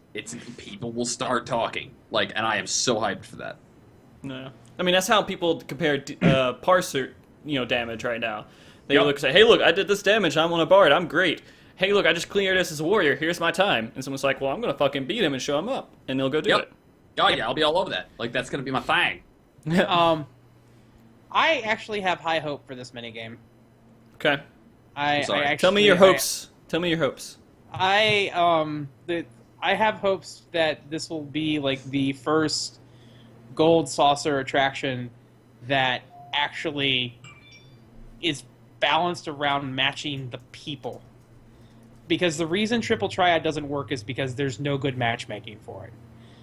The reason that Chocobo Racing doesn't work is because there's no good matchmaking for it. If people were allowed to participate in either of those and be competitive, they would do it. Even if it was a Because- broken game. Even if it was a broken game. Yep. I think Triple Triad in its state in the game, as far as the game itself, is a good game that has that gives you no reason to play it. Yeah. If they really get this PvP ranking and matchmaking system right, which is why they're putting this in the game to begin with, then I think people are actually going to make use of it. And they might even, as much shit as people give for Wolf's Den, if you had a way to say I was number 1 in Wolf's Den, even if I was going in there with fucking 5 scholars or something, and that's how you won, people would still say, hey, I'm the best 5 scholar team in the game. If there were titles and cosmetic rewards for only the people who won more often than they lost in Chocobo Racing would still be played. Chocobo Racing is fun. Chocobo Racing is a great minigame. It is a blast. It is fun. It is an utter waste of time. Nobody does it. In an MMO, you're always looking for the grind, you're always looking for the goal, and Chocobo Racing just doesn't give you a goal. Sure, you can level up your Chocobo. Why? So you can breed a better chocobo. And start over again. It's And, the like, same thing with fucking fair. Diablo. For fucking Except for in Diablo, you could turn around and wear the gear that you had earned, and that gear actively did something.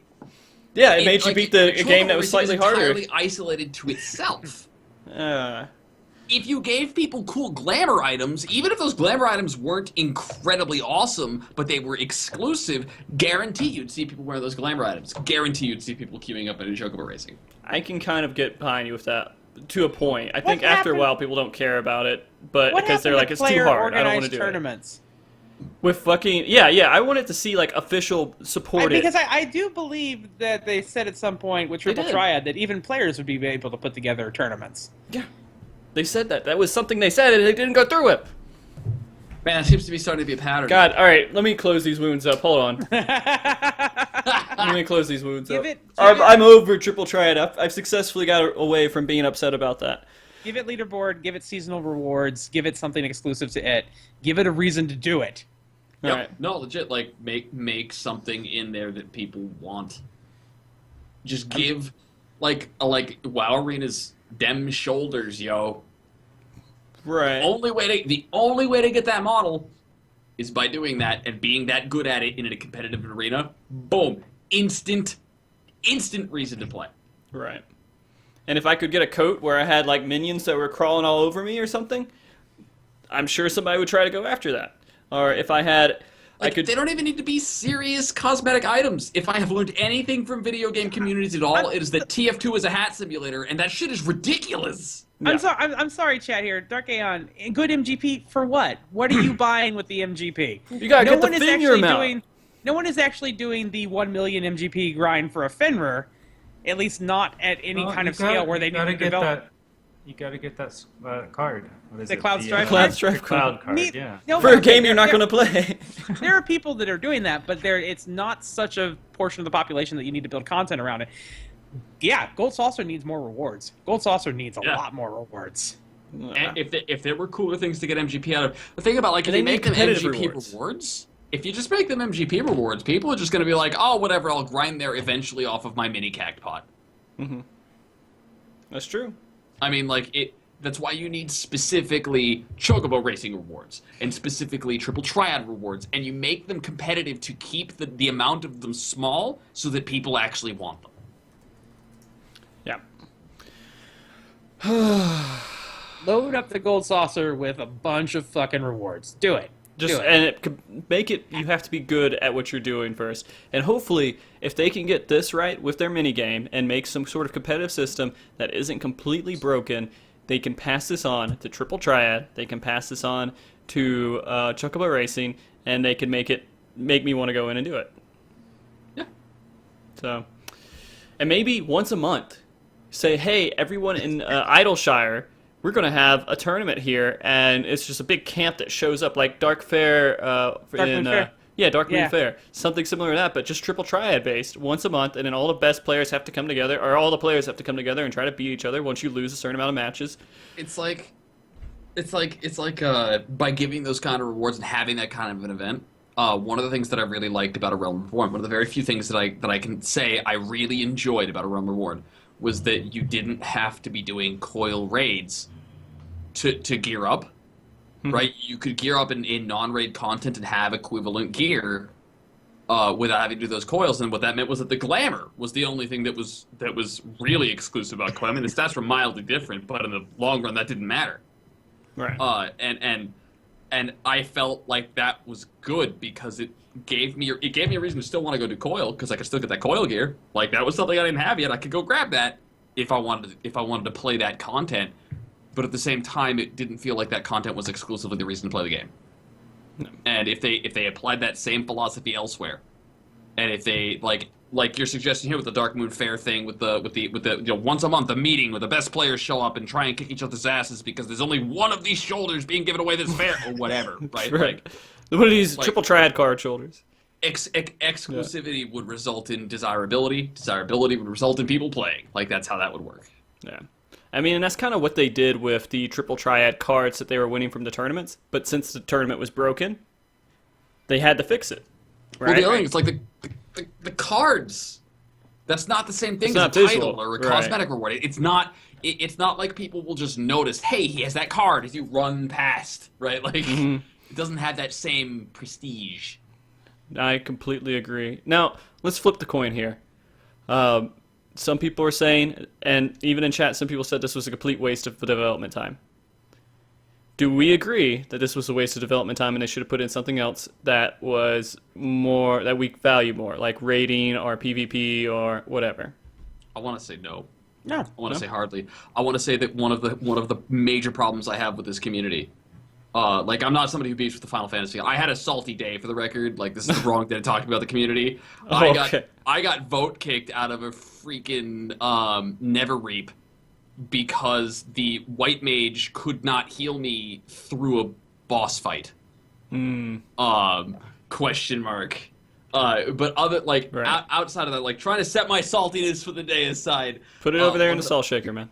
One of the things that I have a problem with this community is, seriously, not every piece of content is endgame savage rating, and can we, like, seriously, can we admit that there are things to do in this game that aren't friggin' savage rating, that rating is not the only goddamn piece of the game that matters. I think that putting development time into making something for players to do, that players will want to do, that has that level of rewards, that is enticing and encouraging and entertaining to play, will cater to the, I don't know, what is it, 80% of people who don't raid?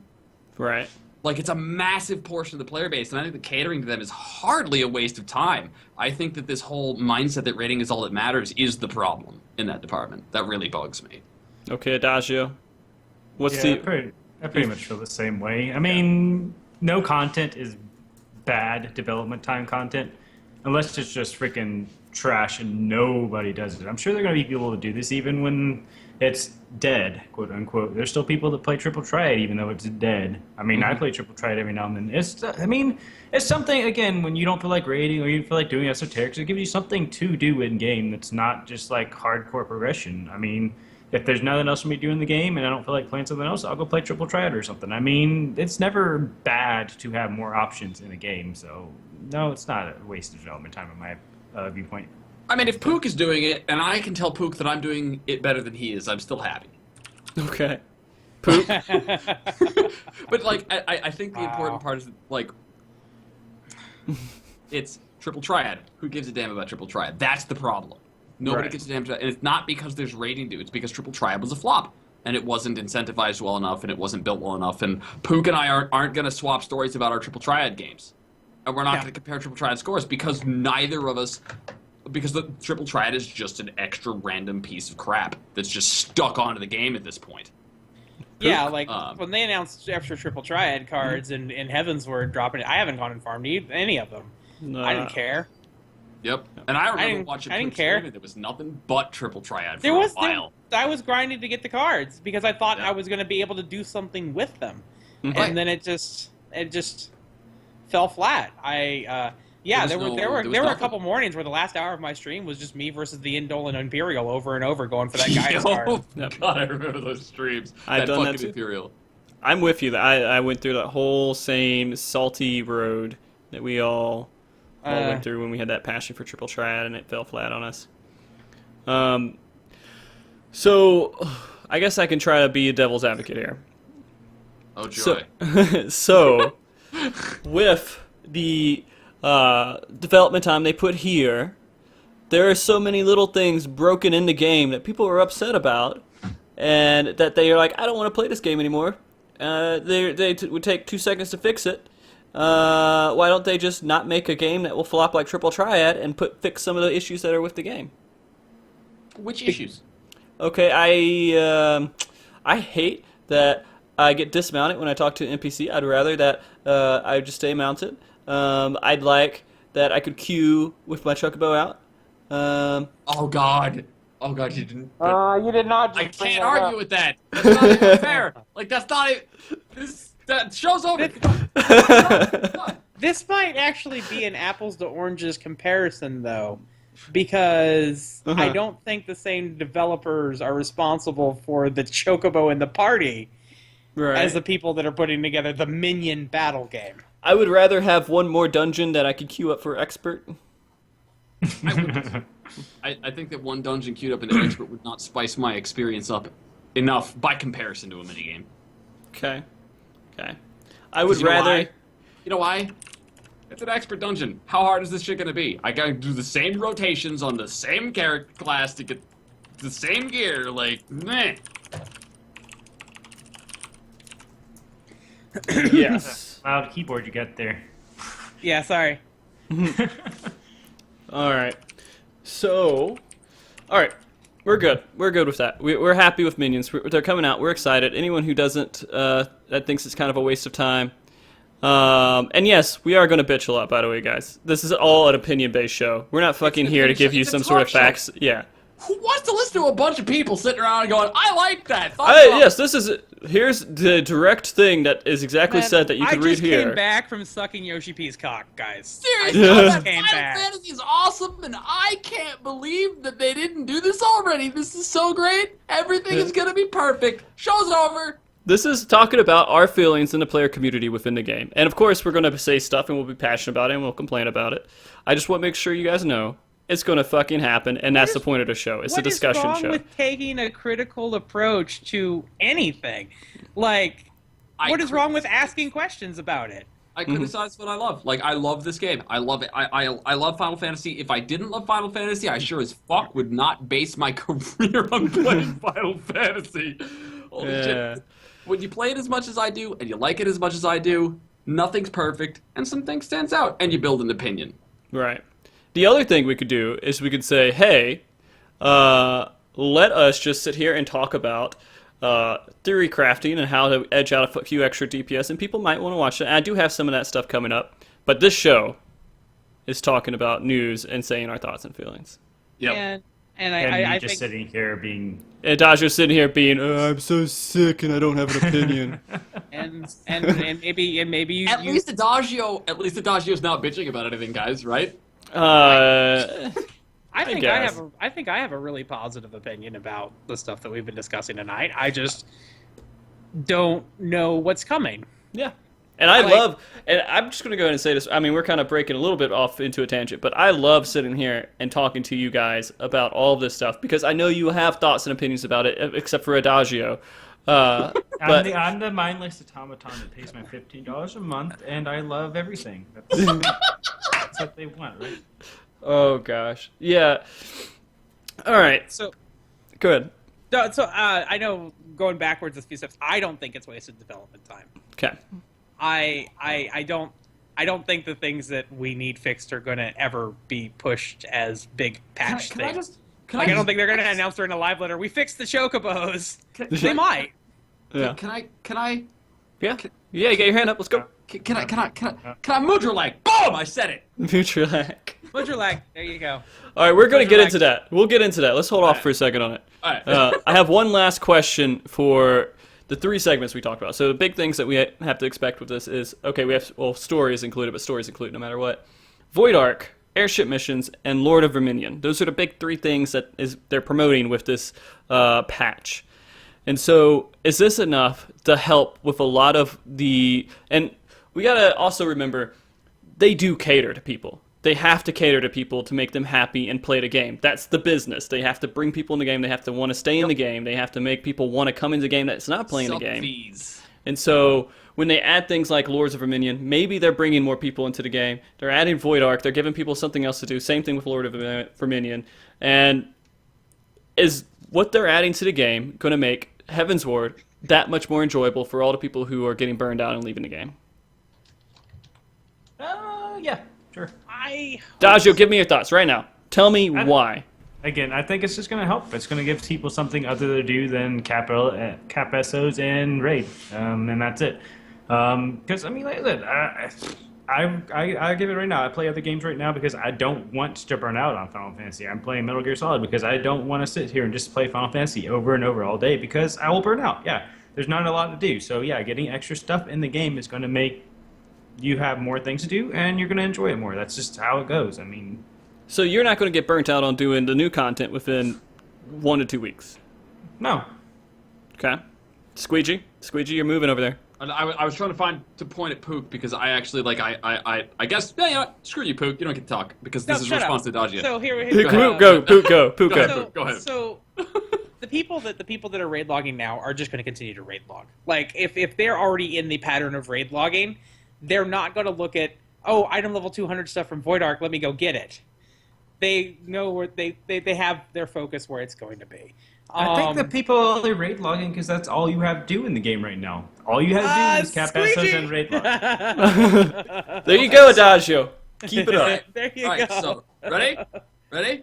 I knew this was coming. Raiders are not the only group of people who play, and what is relevant to us as raiders is not the only thing that's relevant to other people. For example, I have a girlfriend who plays. She's in chat somewhere in there. Hi, honey. All right. She doesn't raid. She still plays. She plays. She looks for cool, cute glamours. She does dungeons. She's leveling her alt classes. She's doing stuff for. She is doing her ESO grind. She is doing her Alexander grind, but she's not raiding. And she was actually asking me last night, like, what was the point of getting all this gear?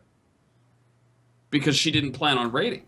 And that's actually the majority of players. The vast majority of people who log in are not people who give a flying crap what happens in the raiding scene. And I think that what happens is that those players they're not the players who are an active, vocal part of our community of like, we have a Twitch community first off. Then there's the raiding community, which is its own scene that's not Twitch exclusive. But those groups are a minority when you're talking raw numbers. It's just that they're the loudest ones and they're the ones that we're a part of. So like, to hear the idea, like, it's the question, will this to play right into what Pook said, is this going to make the game less burnouty? Well, it's going to be less burnouty if you're interested in stuff other than raiding. But if you're interested in only raiding, and that's what you think the only point of the game is, then no. Sorry to say. The only reason I'm disagreeing. The only reason I'm disagreeing with you, Pook, is because right now that is what I'm doing. I'm raid logging. But as soon as they drop Relic, as soon as they drop Beast Quest, as soon as they drop all that stuff, I'm going to be doing that. Yeah, you're interested in the non-raid content, though. That's what I'm saying. No, as of right now, there is nothing else to do, so I'm only interested in the raid content as of most people right now. But as soon as there is more content to come out, then more people aren't going to be raid logging. Are you ready for this one? I'm ready for it. PvP. I do PvP occasionally. That's how I actually finish off my ESO cap. So Okay, yeah, like, but it's there, and it's a piece of content that nobody taps into. I mean, I've done PvP a lot. Me and Kerr have both done PvP streams where we do nothing but PvP. And Well, you it's mean fun. nothing but wait in queue for PvP. Well, yeah. actually, if you get into the cycle, you don't have It to isn't wait so very bad. long for the silver Yeah, rock. But that one. I'll do my daily, my my daily dungeon, and then I'll hop into my silver rock for 3 or 4 battles. So yeah, And I do that. But I mean, And you know what else we can expect from 3.1 will be Hildebrand. There's going to They be haven't mentioned it really. More There's- Hildebrand there's got to be more Hildebrand. There's going to Right. be that. There's going to be a Beast Tribe. Yep. Like, there will be Beast Tribe dailies, which is going to be even more like, okay, here's your Alex Normal, here's your Alex Savage, here's your Void Ark, here's your Beast Tribe daily, here's your Lords of Minion, here's your... But Yeah. there is a huge group of people. There's a huge group of people who raid, and there are a huge group of people that just want to be given a list of chores to do each week. Like, that's a thing. For their cosmetic stuff. I like having a small list of things to do each day because it keeps me logging in and it keeps me in contact with the friends who I only have Final Fantasy XIV in contact with, in common with. But I really feel that this lull, I've said it a couple of times now, I can play other games without feeling like I'm slacking on obligations to Final Fantasy. I don't feel obligated to play Final Fantasy because my warrior's capped. My warrior only has ESO and Savage gear to grab. That's it. And so if I only do those 2 things, cool. And I don't have to log in every day. I can miss a day here or there. And And also, I'll kind of add on to that, and kind of what Adagio was saying as well, with the whole burnout and everything. You can raid, and if that's the only thing you do in this game, that's fine. If you're happy spending $15 a month, coming in and playing 2 nights a week, 1 night a week, however much you raid, 3 nights, 5 nights a week, and that's all you do is you come in and you do that, log out, play another game, and you're still happy. Right? It's $15. I mean, I'm sorry, it's $15. I mean, it's better than going out and on a pool table all night and spending $15 in like pool table stuff when this is what you'd rather do. Well, quarters Like, or whatever. Yeah. Yeah. When everybody points out, like, oh my god, this patch is taking so long, my subscription money. I'm just like, it's $15. I don't even see it like that. When you talk about subscription money, it's like, whatever, I pay to be able to play the game when I want to. I'm not like, I need the patch now because I paid for it. Why aren't you giving me my money for it? Like, That's not what your subscription fee's paying, bro. Your subscription fee is your subscription words that do not happen out of my mouth. Right. The subscription fee is paying English, to do you keep the speak servers running, to keep like bugs, like to be able to file tickets, to be able to log in whenever the goddamn well you please. To keep Right. some And- 7-year-old from running a dungeon with you? Oh wait, no, that's actually happening. By the way, Like- do you like- guys hear any like dog chewing on bone in my background? Every time a just dog Alice talks, hit you, yeah, Mitch. but, Okay, but other than like, Okay, I just wanted to make sure. I wanted to make sure. like, All right, sorry. Go ahead. but yeah, no, like that $15 a month is not something that like you're not paying the $15 a month to avoid burnout. I think did somebody say 50 cents a day? Is that what that actually boils down to? I've never Well, It's yeah, 50 that's cents a day, simple yeah. math. 30 days. Dude, I'm drinking. All right, fuck off. Okay. yes, But it's you your could money. take that money and but- like pay for starving children in Africa or something. I don't know. There's a We've lot of already other things covered you this. could do Whatever too. Not go happened. out to that nice restaurant and send your money out there. Not get that coffee and send your money out there. Yep. But Like, shit, yeah. we're focusing on what's in front of us, right? You could also just dedicate your life to going out there and helping out there, and you'll probably make a big difference. You could give your life for it. Of and all it'll the be good. discussions, like I understand Yeah. not just being facetious, but I've encountered people who weren't being facetious. Of all the discussions to attempt to moralize, a discussion of sub fees to MMOs is really the one you choose. Now the only reason I said because he said 50 cents a day, and when you hear all those commercials, like Yeah, $1 yeah, a day. Yeah. $1 a day, and we can send maybe 10 cents of that down to starving children and keep the rest of it for I ourselves. bought a Whopper today. Yeah. $6.50 for Oh. one Whopper. Jeez. Hashtag not sponsored. All right, but $6.50. That was just the that's almost Whopper. half of subscription fee for Yeah. one burger. Like, Right. Yeah. That's why I'm like, it's $15. It's not like To me, and I will say, the only thing I'll say is that I have ran into people who let their subscription run out because they're like, I don't have the money for it. But the only people who fall in that category are people who don't have jobs at all.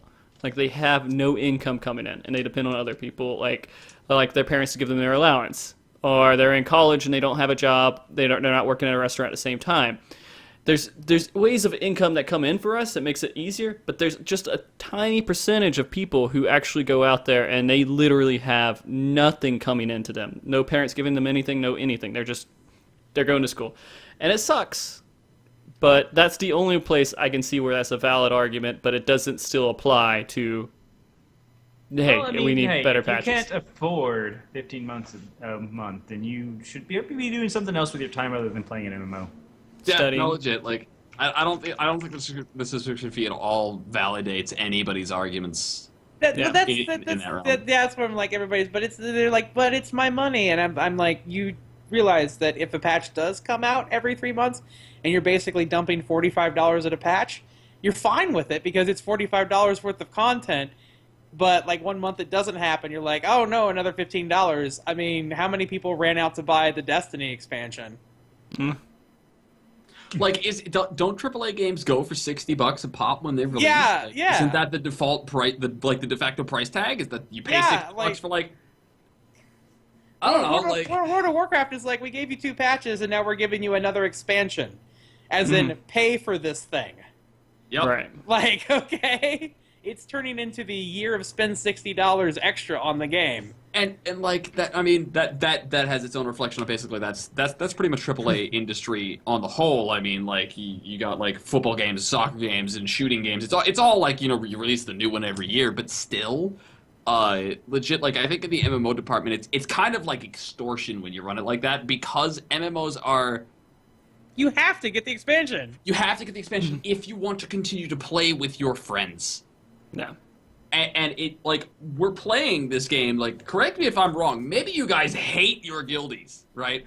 But I absolutely fucking adore the people that I raid with.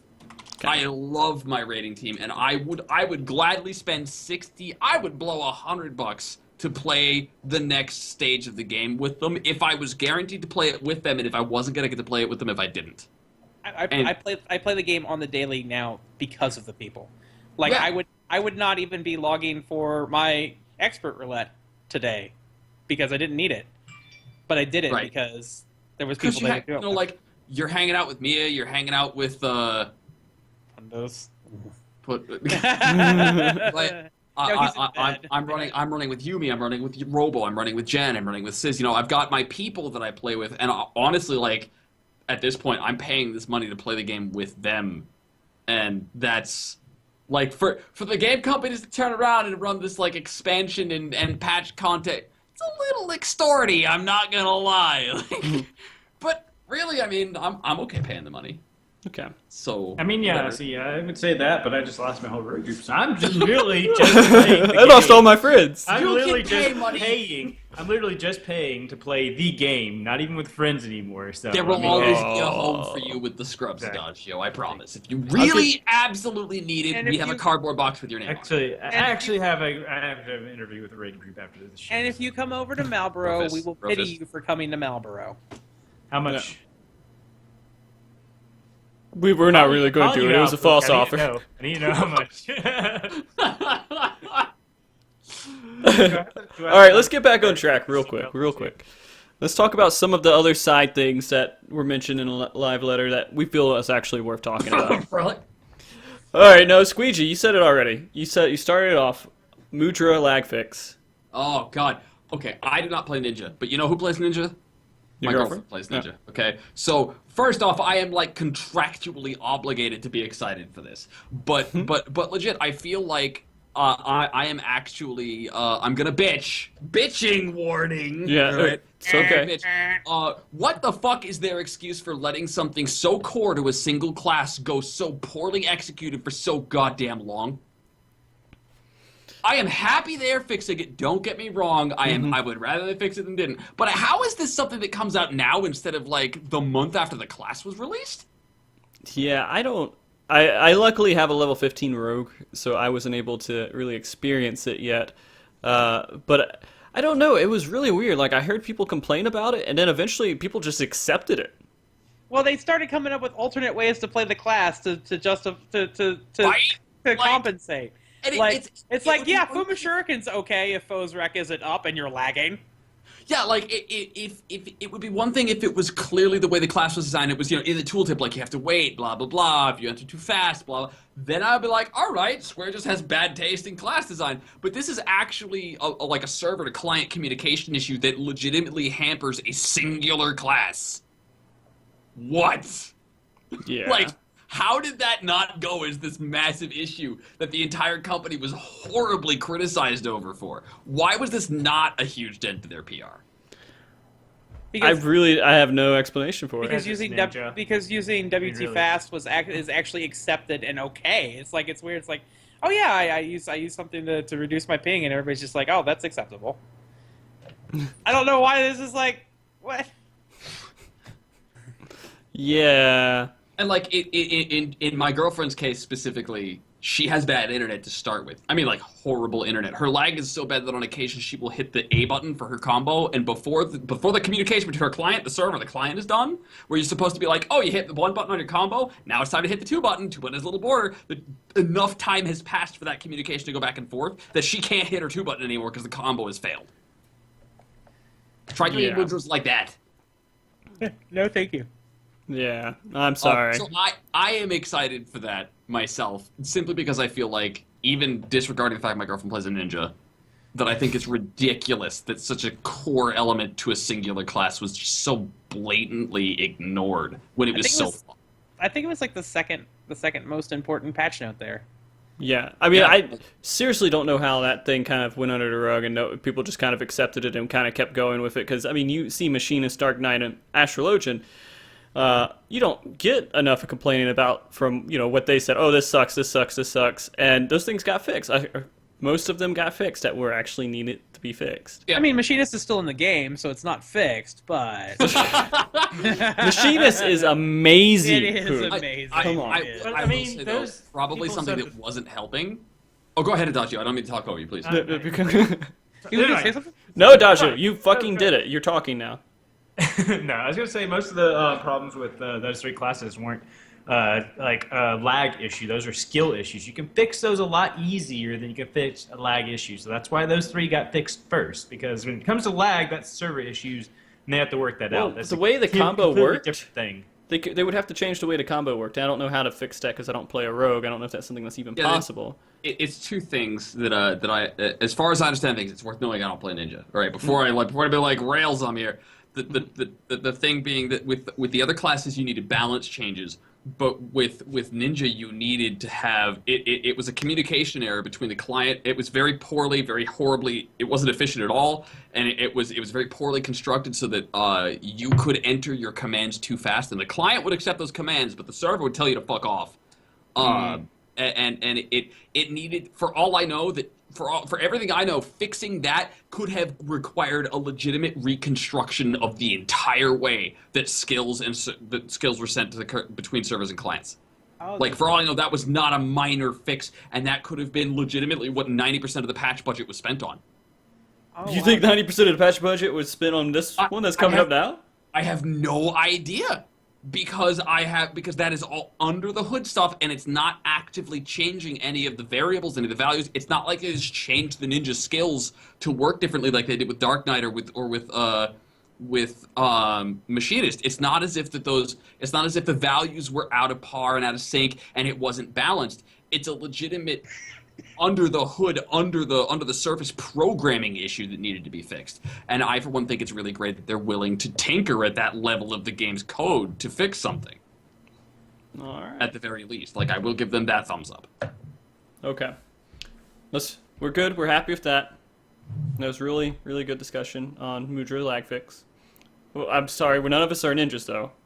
No, not a single one. I have one. I have one at 60, but I don't. I date a ninja. It's as close as we get, I think. Yeah, I can't voice my opinions on it because I haven't really been held back by it. I mained it a little bit in T9, but I didn't really actually get too much lag there. I must have had good instances. Okay. Adagio. Relic. Are you going to be just grinding on that as soon as it comes out? I mean, it's... Okay, let's also talk about the way they presented it. They said all the notes, they went over everything, and they were like, oh yeah, Relic at 3.1. Done. Just toss that in there. Time to end the live letter. Right? So... I'm gonna let the other guys go first because I keep trouncing over everybody because I'm drinking and I'm an idiot. Fucking jerk ass at Squeegee. Serious. Alright, Pook. He just scrubs over everyone else. Pook, you go first. Comments on... Comments on Relic. Relic, go. Fuck yes. Fuck yes. Relic is going to be like the first thing I do out of the gate. Find out what I have to grind the fuck out of. Because there will be a grind. And it will probably be something incredibly dumb. And it will probably involve the crafting materials that come from the islands in your sky hunts. And a trip into the Void Ark. And you need to sacrifice 3 virgins and Pharaoh Sirius hard mode. I don't know. So we're going to have to sacrifice 3 Adagios? Man. Yep. Your wife I doesn't didn't like you too know much. there was more than one of him. Yeah. Well, So- everybody's got to have their own personal adagio. I don't know if I can live without my adagio. I mean, who else am I going to randomly flog for no reason? Right? You need that output. You need that outlet. Yeah, that's true. The Relic is going to be primary focus for me. Like, it really is. Even if it doesn't end up like, and I would be completely dumbfounded if it wasn't the best in slot weapon, considering how they treated Relic so far. But even if it isn't, I'm still going to grind it. Relic's never been best in slot ever, except for It- the last after content. You bet your ass it is. Yeah, that's best. Well, best in slot It's going never been into the best in content. slot. It's Says the very end. says the ex-paladin. At the very end, it was best in slot, but as far as Yeah. everything else, the last dungeon, the raid, Yeah, but going to that's what matters. Is killing that, right? And so you don't really get that when best you in slot until you kill it. When you talk best in slot, is there any reason to even consider a discussion about best in slot other than those last raids? I would say the very last one almost doesn't matter. But that's Fair. progression-wise. Progression only best in slot, and that's what I would always consider something that you want to go for. You always trying to get to the point of clearing that last bit of content. After you clear it, I can get better gear. It's just going to make it easier for me to clear it, but it's not as important as getting up to that point. Yeah. Yeah. I honestly, I think that that my experience, and I realize that my active career in Final Fantasy isn't as long as a lot of the people here. Pook's been playing like ridiculously forever. I don't know what's wrong with Pook. All right, but I've been playing since around, what was it, 2.3? Was that when I joined up, Frank? Yeah. Yeah, it was 2.3. And the moment I started that relic grind, I forever had something to do. And Forever. Despite the fact that, like, I went through and I hated every last ounce of it, I had a counter on my screen when I was streaming. I had a counter how many fates I had done since my last Alexandrite. Yeah. And that was some of the most frustrating stuff I had ever seen, because it was just sending me through content I didn't want to do to get something I wanted to get. But still, the sheer amount of effort that I put into that weapon trumps the sheer amount of effort I have put into any amount of content in the game anywhere else, to the point where, objectively speaking, I don't understand how you footnote a relic weapon. It's literally 50% of your game experience is pushing for that relic. I mean, Like, if you are going to push for it, that is what you do. This next live letter, the one that's coming up in October 25th, I think.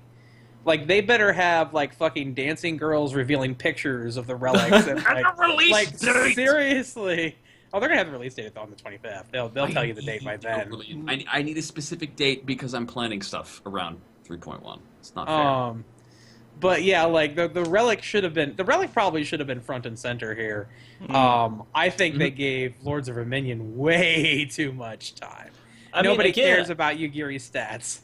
I think that the reason they did that was, again, to bring back old players and to bring in new players. Because it's something that's like, hey, look, this is a cool little game. Wouldn't it be cool to play it? You just got to play it as an MMO. I think also, like, people already know how Relic works, pretty much. Nobody really knows how Lords of Minion works. Obviously, they'd spend more time on talking about that. They're like, oh, Relic? Okay, so yeah, I know pretty much you're going to have to grind something for some reason. So I kind of understand why they didn't give it as much time, but... And you know what else? Again, dirty old Squeegee bringing up all these other games. Stop it. Lords of Minion is completely evocative from everything we know right now. Like, I realize it's not the same thing, but you can't mention it without somebody going, oh, like World of Warcraft Minion Pokemon. Everybody has, like, you can't escape it. It clearly brings that up and evokes it. I loved that minigame myself. The pet battles were great. Like, yeah. Like, pet battles were awesome, and it really helped. Like, I played it and I enjoyed it, and that really sparked World of Warcraft for me again when they released that. I was super excited about it. And I could totally see Final Fantasy as an MMO. Like, the MMO genre in general is just a whole bunch of people comparing themselves to WoW, to the point where we can't have a conversation about Final Fantasy without somebody mentioning WoW, even though I'm the one doing it right now. I'm not the only one. You can't have a conversation about Final Fantasy without somebody comparing it to WoW somewhere. So, like, that equivalence, you know, this is a minion battle mini game, is marketing. Like, it's their marketing department would probably be disappointed in themselves if they didn't. Well, I mean, you know, because WoW's marketing right now is, hey, we have relic weapons in our next expansion. I know, right? Like, That's pretty awesome, though. I mean, like, don't get me wrong. Like, I'm not saying WoW is the shit and the amazing and everything has to be WoW, but, like, legit, you can't say that without evoking this really successful thing that they added to WoW that people really loved. So, like, why would you avoid evoking something that brings so much positive energy with it? That's all. In the marketing department. Cloud's motorcycle. All right. They don't want to go anywhere near that, because the last time they added something cloud-related, everybody blew up at them for no goddamn reason. Oh, yeah. The cloud coat that you can get for being subscribed for 30,000 millennia? Like... Not allowed to wear that thing. All right. No! You're breaking my immersion! Yeah! Talking about immersion. Alright. All right. VR in Final Fantasy XIV was introduced at the Tokyo Game Show, and they're like, hey, look, this is what Titan looks like in VR. Do you think this is something they should spend development time on? Only if they also add tools to facilitate the role-playing community. A backstory tab on my character sheet would totally justify at least a minimal amount of effort towards the VR. Right. I mean, it's kind of weird to think about. They were just like, here's a demo. Oh, it's not really planned or anything. We just thought it'd be fun as fuck. We just fucked around in a lab for a while and made a VR. Although, I'm going to be honest, I don't think it's super difficult to make a VR version of a game. You just have to get the two screens, meld it right. I wouldn't know the technicals. I think the only reason we saw that is because there's this really big push in Japan right now for all the Japanese developers to pick up on the VR. Like, others are also, like, showing off their VR demos. And Square Enix was just going to go, hey, we have VR too. We're not going to use it in this game, but here's our really popular game. Here's VR. We exist. Come at us. And it's worth noting, like, that's a big push in Japan. I've said it a few times, like, this group is a minority there. Oh, we as non-Japanese players make up a smaller portion of the market, don't we? Like, I don't actually know. We make up a pretty good portion of the market, I think. We're bigger, definitely in the MMO market. MMOs are so I mean, in small. Final Fantasy specifically. Like, if they make a change because of a trend in the Japanese market, isn't that them prioritizing the larger portion of players? I think I it's don't more actually have just the like, numbers on that. yeah, I don't know if that's completely true. I think it's more just, I don't know if there's more Americans who play the game than there's more people who are Japanese who play the game. But at I the do know same, that more Japanese pick female characters. no, we do. We looked at those stats earlier. We saw that. But yeah, I think it's also worth noting, is that development actually detracting from the rest of the content? Like, it's a really simple mistake to make, and people make it on the net all the time, where some cosmetic item will be fixed, or some, like, extra bug will be patched, or something or other, or something will be added to the game, and then people will rage because development time was spent on X, Y, and Z, when the department that works on X, Y, Z isn't the department that works on the thing the person is pissed about not being fixed. No. Right? Like, it's not like the music composers are the people who are fixing the bugs. So when they add more music to the game, they're not delaying the bugs being fixed by doing that. So is the department that put that VR stuff together actively delaying our acquisition Our of new content? Yeah. That's Is good that, question. like, They might that hire a actually completely back? different department. If they hired a completely Oh, I different mean, department to do it, then It yeah. could if they're trying to launch everything at the same time and they're just waiting for the VR to get put out while everything else is already done. That's the only way it can really delay it. Not like they're taking people off of other teams to work on the VR, which is slowing down progression or production. Right. Yeah. But I wouldn't have the ability to know that. So, like, would I be bothered that was there? Should that have been spent on something else? I have no idea. I don't think that the people who are working on VR stuff would also be like the writing crew. Oh yeah, of course they would. What are you talking about?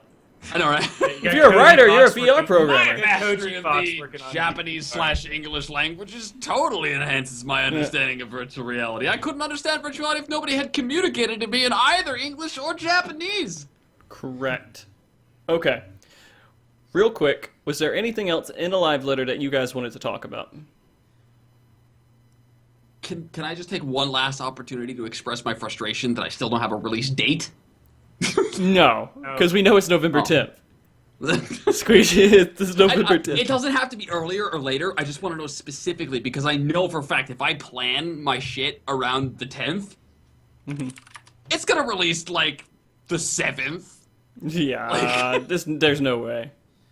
The only other thing I man. have to say wasn't actually mentioned in this live letter, but is just in the patch in general, and that's that I hope and pray that the 2 new dungeons are added to the existing expert roulette. So there's 4 dungeons, right? You want 4 Yes. dungeons, okay. Yes. I would rather see 4 dungeons in the roulette than 2 different roulettes of 2 dungeons, hands down. Yeah, no doubt. That's No that's doubt. all I have to say about the patch. Even if they otherwise. make me run the roulette twice a day. Like, Yeah. Even if the dungeons are just not harder, they don't require higher eye level or anything, just as long as they're lumped together, I don't care. I would definitely approve of a variety of roulette content myself. I mean, I'm not begrudging them the lack of it, but I would Can- definitely embrace more of it. Can you even call a 50-50 roulette a roulette? Yes. You could. Can you call it Russian roulette if half the things in the chambers are full? I probably wouldn't play that Russian roulette, just to be honest with you. But it would still be recognizably Russian roulette. That's the important part. I We're think I having would a call it philosophical discussion. Soviet Russian roulette. Like, it's a little bit more... Yeah. Okay, so Little Pook, I know what the next dungeon's going to be. What? It's gonna our first Heaven's Ward hard mode. Is Pharaoh Serious hard? You know Vault. that, right? No, the Heaven's Ward hard. Oh, you out of the Heavensward dungeons? I would love. Vault. I would Vault. love a hard It's vault. the only dungeon that I went through in Heaven's Ward where I could actively see other routes that hadn't been explored yet. When you kill the second boss in Vault, there's 2 ways to go, but only one of them opens up, and the way that doesn't open up, which clearly has like a door that could open up, it's got this whole courtyard on the other side of it with like visual elements that Square isn't letting us see. Yeah, Really? like I actually think Dusk Vigil also has alternate paths. Like I think they designed these with hard modes in mind. I Or Veil Hard. don't think we'll see a hard mode of Somal. Probably not. There's not Where's another. Orin Vale? Just I want fucking Orin Vale. Just do it. You're not gonna get Orin Vale Just hard. do it. It's I'm never with gonna happen. process. Give me AB hard.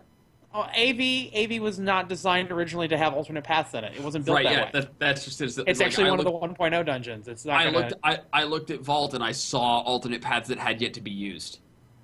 It's probably good. I agree. I think they do a lot of dungeons like that to where they just pre-plan. Hey, this is going to Yeah. have a second part to it.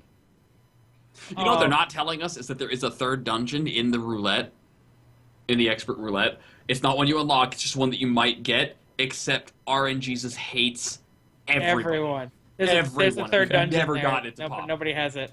Yep. It's Minfilia's broom closet. Yes. Adagio, do you have any thing else with the live letter that you wanted to discuss that you felt?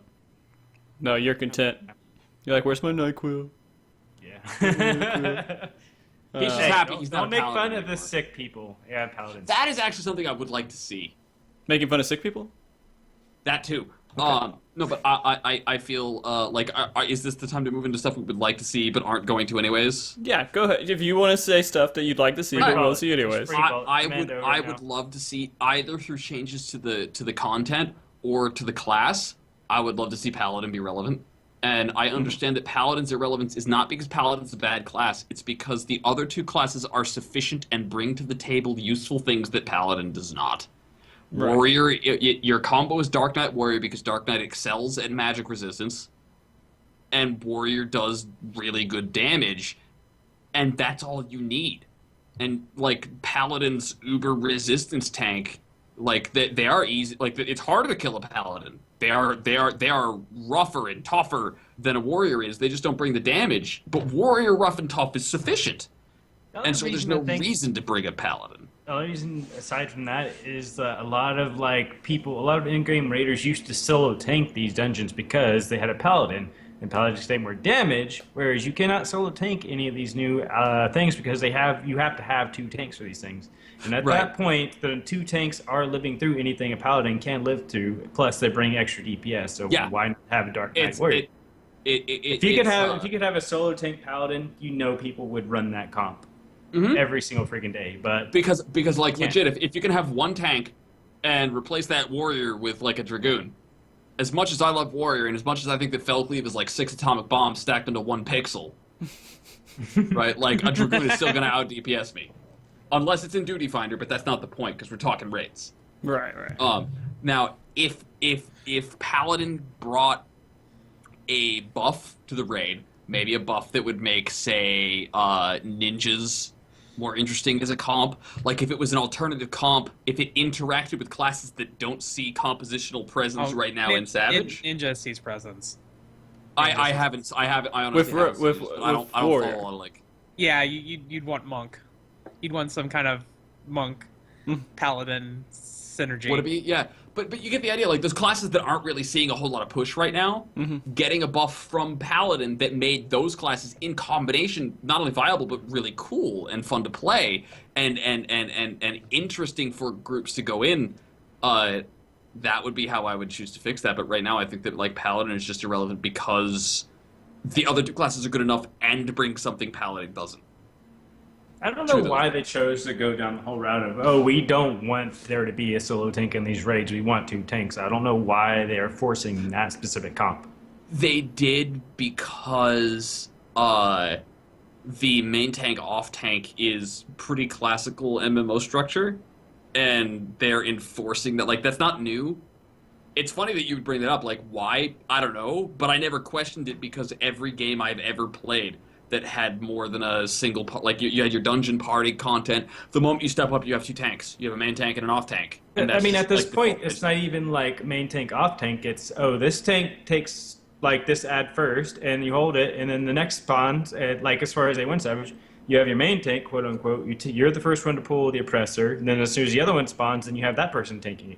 At that point, you're both technically main tanks. There is no off tank. So, I mean, it's not even a main tank, off tank comp.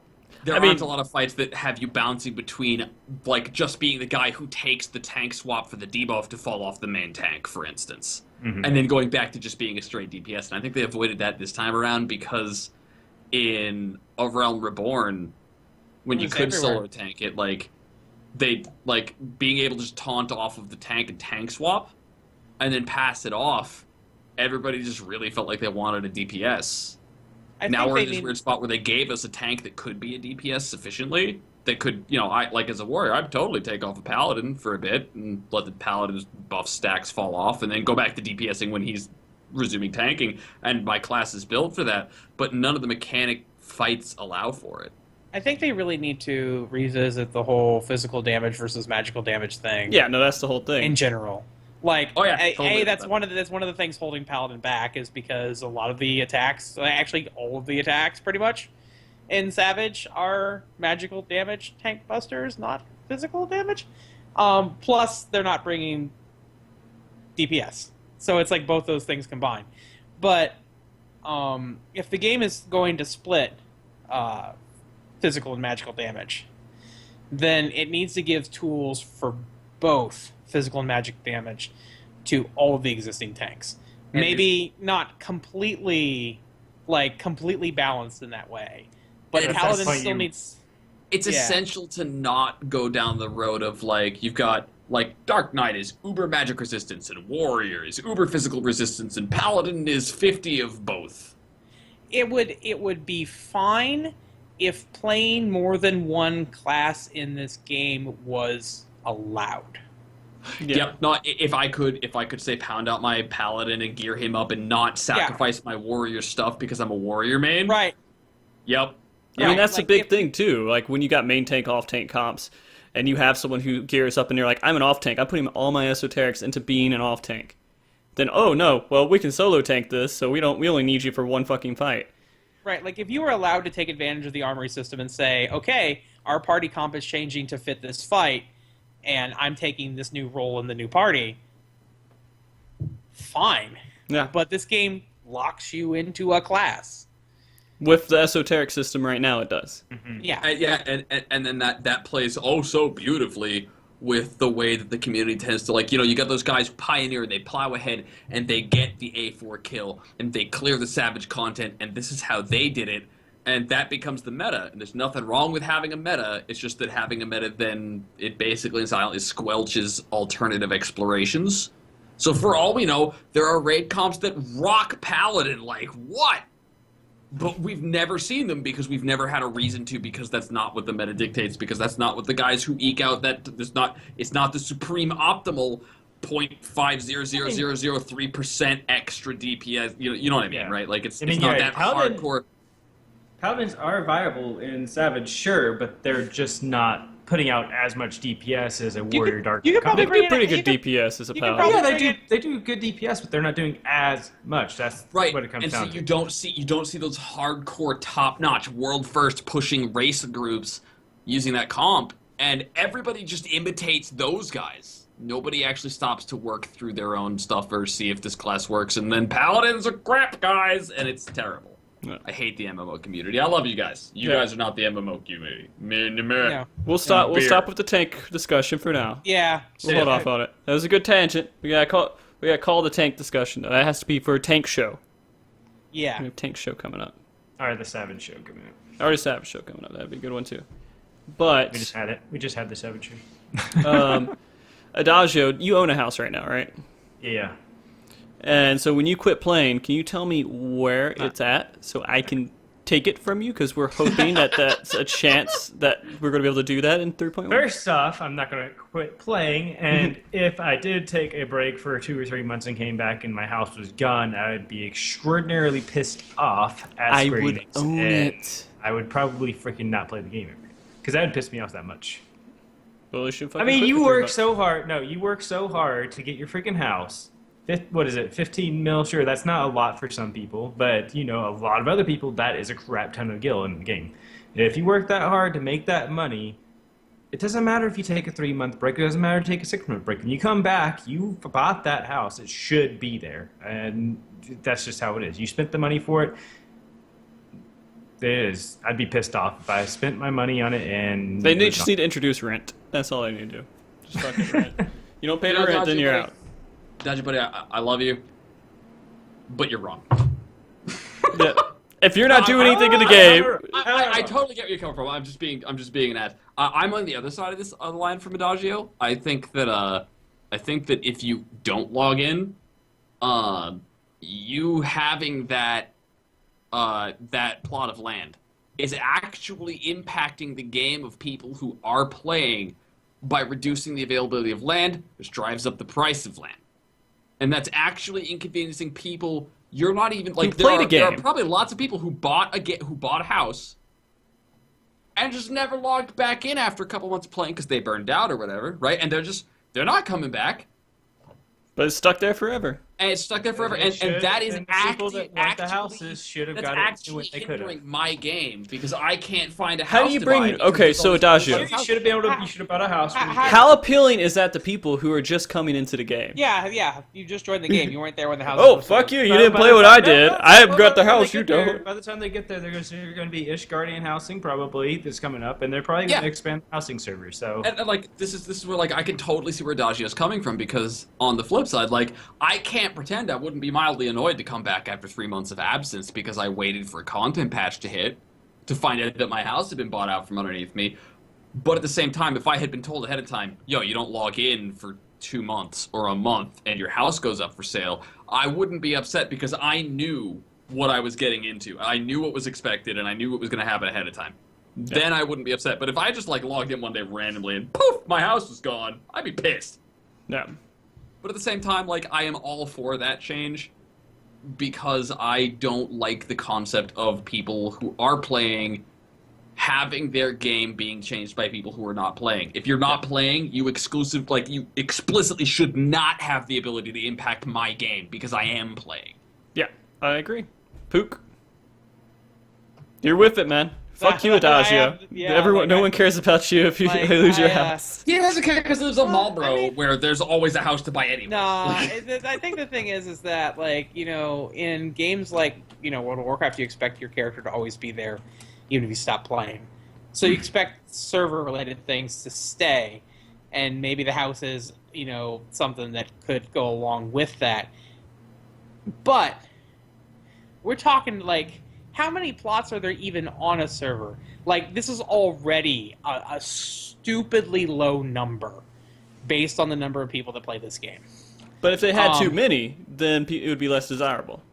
Right. Because you wouldn't have people around you, because you'd be in, like, some vacant area. Right, but even doubling the wards like they did by adding the sub-districts did not alleviate the problem. That's why they have to even consider kicking people out of the houses they're not using. So if houses are that much of a premium in-game and you're not playing the game, you shouldn't expect to keep one. Well, I mean, here's my point. Maybe if, like, I don't care if it comes down to, like, if someone bought, like, a bunch of plots and they never put a house on it, then sure, those obviously Oh, they well, don't care about that that land. yeah, Get rid of fuck that. guy. That's fine. But if you put a house in it, you put furniture in it, you spent the time to arrange your furniture, arrange your freaking little vendors in there and stuff like that. Obviously, you care, or at least cared at one time. And if you came back to that and it's gone, that would piss me off. What if you came back and your plot had been like uprooted and sold, but all of those, the vendors, the furniture, everything that you spent your money and time on was available to you in an inventory somewhere, so that you could just buy a new plot now and put your stuff back on it and have a new house? Would that bother you as much? I'm still missing out on 30 mil for the plot itself at that point. But I mean, actually don't know. As somebody who's never bought a house, do you actually interact with the game for that, or is that player to player? Like, what's the It's deal good, with straight that? to the game, right? It goes straight to the game. It's Yeah. Okay, so that's something that could be feasibly refunded to you. feasibly. And if you got your stuff back for the house, and you got all those items, so you could set up your house on a new plot, and you got the money that you sank on it back when your house got bought out from under you, would that bother you as much? So not if I got refunded. I mean, yeah, I like where my house is right now, but if I haven't been logged in for 6 months and that did happen and I was refunded everything, that wouldn't make me so mad at that point. But I don't Okay. think you should be refunded. I think it's fuck you. You're done. I'll side with the Adagio on this one, despite like taking the opposite side of this discussion. If like I'm totally all for people who take a break for an extended period that have a house getting their stuff refunded, because they did put the time and effort and it just comes down to like, what if one day you were sitting there working on your relic, you got your relic at the end of the day, you spent all that time and effort into it, but then you took like 3-6 months rest, and then you come back, your relic's gone. Oh, we needed the relic for someone else. Are you leaving your relic in a place to where someone else can't have a relic because you have it? Are you? Oh, I'm living just saying, in the Detroit? same kind of like What? foundation. Did you just Oh, we say ran what I out of relics. just said? Yeah. We ran out of relics, so we took yours because you weren't subbed, and we gave it to this guy. I mean, would you be pissed off at that? You spent all that time and effort and money on it? If If you were stopping someone else from getting their relic, then yes. if relics were a finite currency, like if there was a finite number of relics to go around, I would totally understand that happening. It wouldn't be the first time that I've lost stuff because of a sub fee. It would be the first time in Final Fantasy, mind you, but it wouldn't be the first time in a game elsewhere. Yeah, like where I mean, shit, like I think World of Warcraft was one of the first major games, correct me if I'm wrong, timeline-wise, where your characters were permanent, because server space was always a concern, because everything was connected on dial-up, for God's sake. All right, so I think paying subscription is technically your rent for your house. There you go. Yeah, that works for me. Okay. Let's move on. We can sit here and bash Adagio for his bad ideas all night, but let's keep going. Let's get into viewer questions. We've been kind of not completely ignoring you guys, but we do have some questions in here. Not a huge amount of questions, but we have some questions out there that need to be answered. And Adagio, you got them for us, right? Yeah. We got one from Tony Wen at the very beginning, kind of-ish. Are they ever going to release add-ons? I hope not. I hope not. They do kind of have that, where no ask, don't tell for as far as DPS meters. But as official add-ons, I really hope not. I hope we don't see like deadly boss mods and all that shit come into this, because it really ends up ruining the game at the end of the day, because then you're like, oh, so-and-so monster is about to do such and such attack. Please move 2 steps over and you're fine. I mean, it just takes all the challenge out of the game. I knew it was going to piss Squeegee off, but I mean, come on. If you really need that shit, you can get through this with skill. I mean, come on. But Okay, ready? Ready? Here's the counter argument. When you raid, do you have somebody calling out mechanics? Yeah. you have The deadly buff DPM against- argument is irrelevant. you That's have not DPM. completely true, because I feel like that should be something that is done with communication Come on, between the when you have raid. DPM, when you have DPM, 'cause you're you interacting tell with us, other like, people. which skill is off cooldown now? You need to hit this skill next. And they have mean, ACT doing that for you. Do they Yeah. really have People, ACT doing that? people, I people honestly feel people that- have set up ACT to do it. Yes. I honestly feel, especially in Final Fantasy specifically has a level of complexity in the execution of both the classes and the raids. First off, I don't think that it's fair to say the game is ruined because somebody else doesn't enjoy the aspect of the game that you enjoy. If you don't want to use DBM because you think it ruins the fun of you being engaged and paying attention to those things, cool. But other people who very much enjoy seeing the content don't necessarily enjoy not having the DBM. I Go, mean, Pook. you see the content. That's why they added normal mode for stuff. You get to see the content But there. normal mode is a joke. Like, let's get It is real. a joke, but it's Normal there for mode is those a people. joke. They want to see Okay, hold on, content, but hold they on, don't want hold the on, challenge. hold on. Pook, what do you got, man? I was gonna say I'm fine with add-ons. Yes, they are coming. Sony is holding them up. You think that Sony's have an official add-ons that I everything? actually don't know what the official words on that, but I would love to see it. The thing is that if there's going to be add-ons that also are available for the PS3 and PS4 versions, Sony has to approve those. Those aren't just like somebody just randomly made an add-on, you download it. It actually has to be done as like a little add-on pack kind of thing. And so, I mean, I could just say PlayStation's holding us back.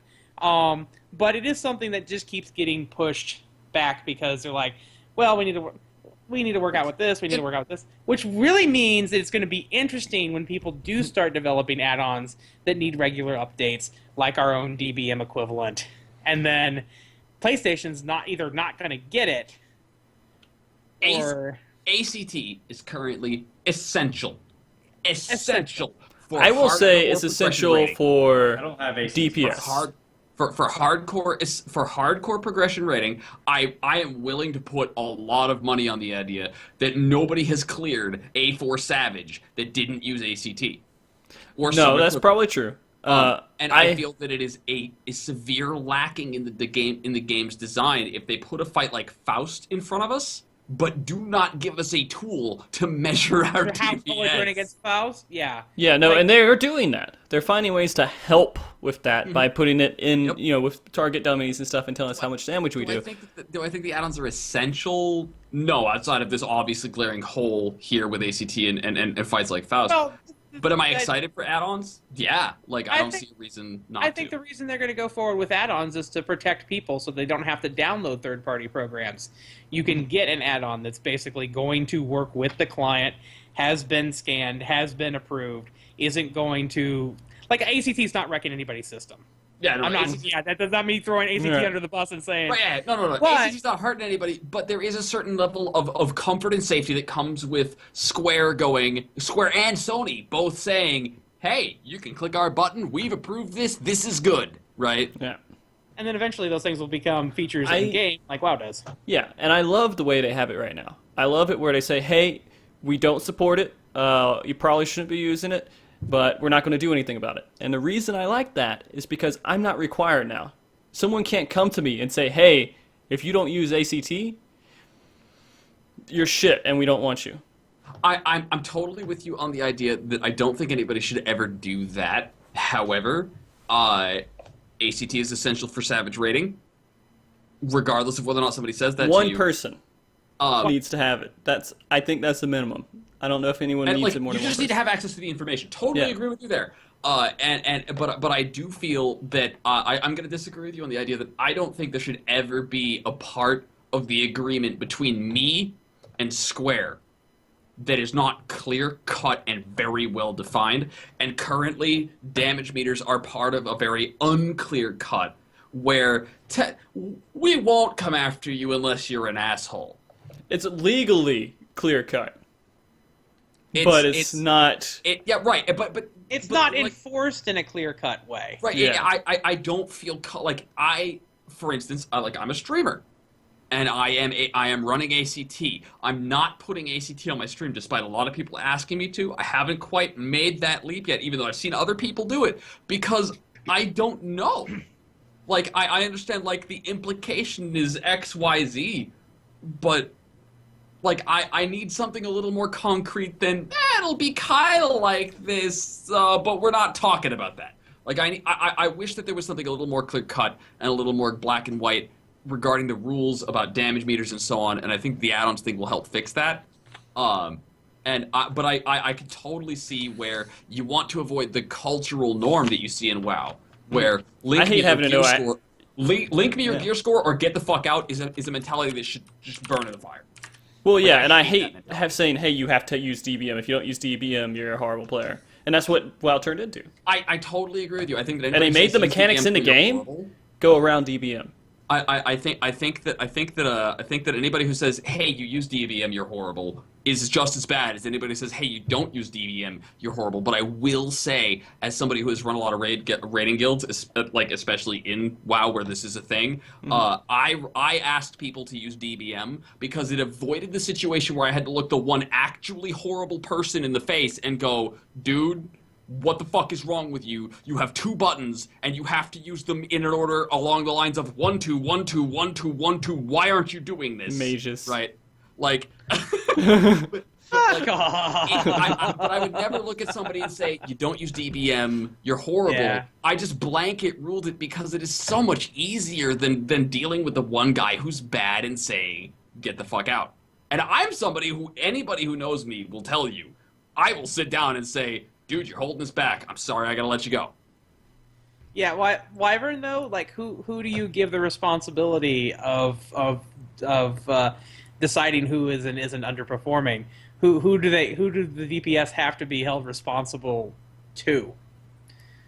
I just tell them, I see you. You're not doing your rotation properly. See ya. I see the moves coming up. You're not doing it properly. If I have to be like critical about it, but I don't know. It's if you're a raid leader in a group, you're responsible for all the decisions. Right? Yeah. I mean, yeah. And like from the raid leader's perspective, I can totally see something like DBM being a safety net that prevents you from having to slap somebody and say, hey, you need to use DBM because without it you are bad.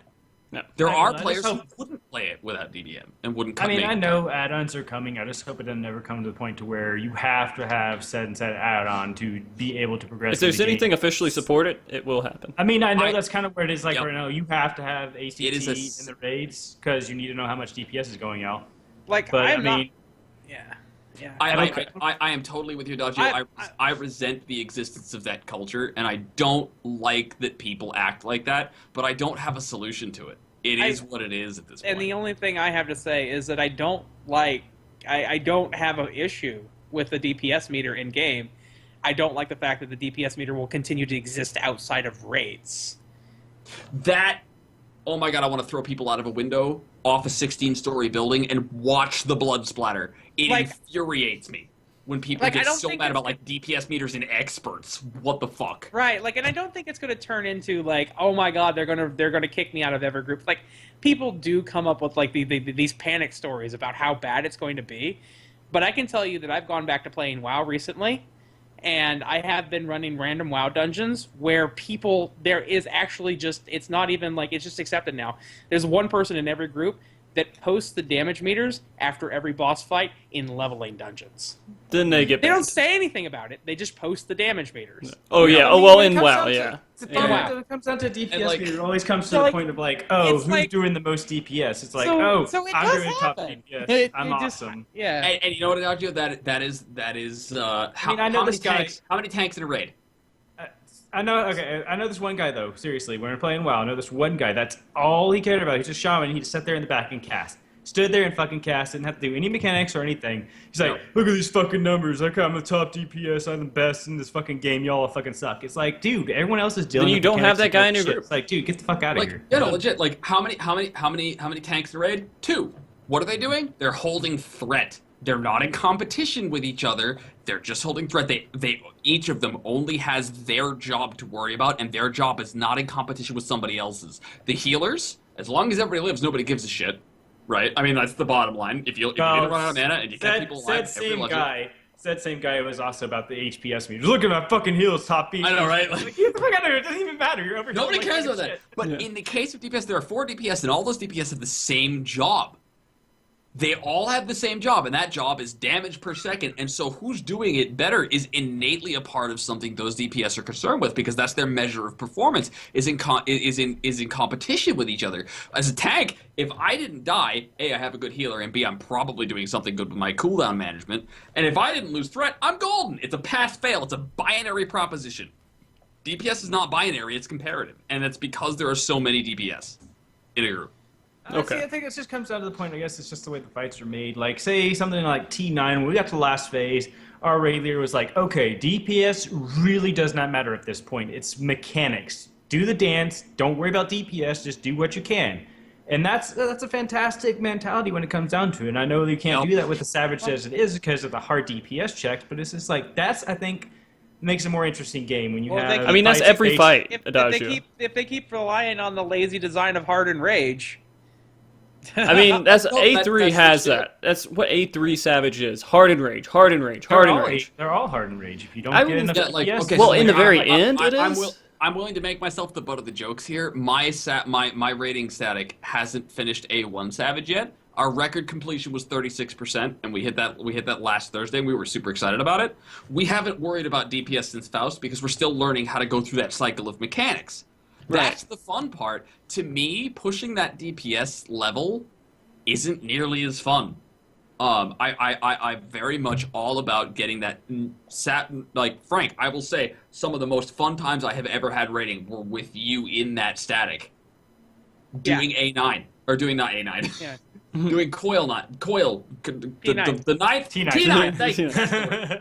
Doing T9 because I was so impressed at how T9 was just a mechanics dance. Put the meteors over here, ducking and organizing and doing a coordinated dance with the positioning and Such a dodging. good fight. It was so much fun, and I remember thinking to myself that I wasn't concerned with DPS meters. I was concerned with meteor placement, and that was great. Okay. I So- think we did good. We did good. We Yeah, probably should we- back. Okay, We moving probably on. should go back. We're good. We're good. So that great question. That led into a whole completely expanded part of that question, but it was still a very good I don't discussion even either remember way. what was the original question that led to that. Add-ons. It was like, are You're they saying going to add-ons release are good. add-ons? Add-ons. and Okay. and people Okay. immediately go for DBM and Ace- parsers. Yes, Yeah. parsers. But give me some UI editing add-ons, please. Give me Let me fancy it up. HUD is me the Barbie HUD. doll add-ons. I think it's great. cosmetic add-ons and glamour add-ons. There you go. All right. So there's another question here from Lackey, which I'm not going to have Adagio ask because he said that was not for you, Adagio. So we're going to skip that one out of respect for Lackey. What else do we got? Adagio. All right, Wyvern King wants to know if a bunch of free companies got together, wouldn't that make them a grand company lore-wise? Yes. Yeah. Question: what makes a grand company a grand company? I thought, like, my understanding was large? the grand companies. What made a free company was that they had no political allegiance to any of the great cities. Come on, That's Pook, my Adagio, understanding. lore. Let's go. Except I thought that that each of lore the cities trivia. have their own grand company that actually has like a political allegiance to them. Yeah, the free companies have an allegiance to a grand company. Oh, Every really? single Well, then one. I don't know what the fucking difference is. Like, Yeah. I mean, that- within that- the free company, you Does can anyone be different. actually know what the hell purpose the free company allegiance to grand companies is? Like Oh, no, what no, no. what purpose it serves? It's if never I thought gonna- you were asking yeah. what the purpose grand company served, I was going to be like PvP, but that's all I know. Like, Yeah. It's like yeah, we picked one when we made ours. Yeah, whatever. It never came into play again. you know what? It never came into play again mechanically, and I legitimately didn't even know that happened. So it wasn't a part of the story either. So what the It would, fuck? it would even make a little more sense if maybe if you joined a free company, you had to be within that grand company. You can be whatever grand company you want to be, I no was- matter what it is. Even if I you're a always free thought company. when like Frontline was coming that we would get similar things to this grand company controls this territory for now. Here's these perks, and you're a free company under that grand company's Hello, banner. So here's this motherfucker. perks. Hello. You know, they had Winter something like grass? that. They had something like that in Guild Wars 2, where you had like the Luxons and the Kurziks. Guild Wars 1, you had certain areas that got taken over depending on how they were doing in alliance battles, and if you were on the losing side, there were cities that were completely cut off to you. You could not go to them. So I mean, Right, yeah, like, and something like that. in Warcraft, Halal was a zone, like it was a small section of the zone where the vendors and stuff in the zone that were mildly desirable were earned by engaging in this PvP event. The problem is that Square Enix refuses to do world PvP for some reason, and therefore those kinds of things can't happen because they Yeah. won't give us that level of PvP engagement to decide those things. So Grand Company remains this stupid thing where nobody queued us for PvP, basically. Fucking, I'm Yeah. not salty at all. Thank I you for don't- that, Waltz. You're welcome. Yeah. I was thinking Waltz, not you, Squeegee. Oh, you're welcome anyways. I don't give a shit whose question it was. That was Wyvern Kings, not Walter. That was Wyvern King, but he sent me a message here. He sent me a message Wow, on the insisting on chat. giving the right person credit, Frosty. I'm giving credit for something else. It's He a just lore, give me a lore bomb, right? yeah. All right, Adagio. What else we got, man? Buddy, what's his name? To anyone, Adagio. To anyone, Adagio. I don't. Maybe he's asking the chat too. Okay. Thoughts on 14 trying to make new to 14 content, not rehashed 11, etc., is worth the extra weight. Yeah, What? yeah. Go ahead, Poop. You said it first. He's Go. basically saying, do you think it's worth the extra weight to get 14 content that is actually 14 content and not just, hey, remember that system you liked and or disliked from 11? We ported it over to 14. As somebody who didn't play 11, Doesn't new matter. 14 content and 11 inspired content or 11 ported content are the same thing to me. As And- long as it's fun and people enjoy it, I don't think it matters. I'm going to say I think something that's going to get me unfollows. The furthest that 14 stays away from 11, the better. Oh yeah. Sorry for a few of your followers. All right, 11 is its who's own following game. now? Let it be its game. You're up to 100 followers. I don't know. Like, I didn't play 11. I don't know 11 from the hole in the wall. If they bring that content over, the difference between content that they spent more time and content that they didn't spend as much time on is the amount of time they spent on the content. Like, I don't understand. Even as somebody, like, let's assume I did play 11.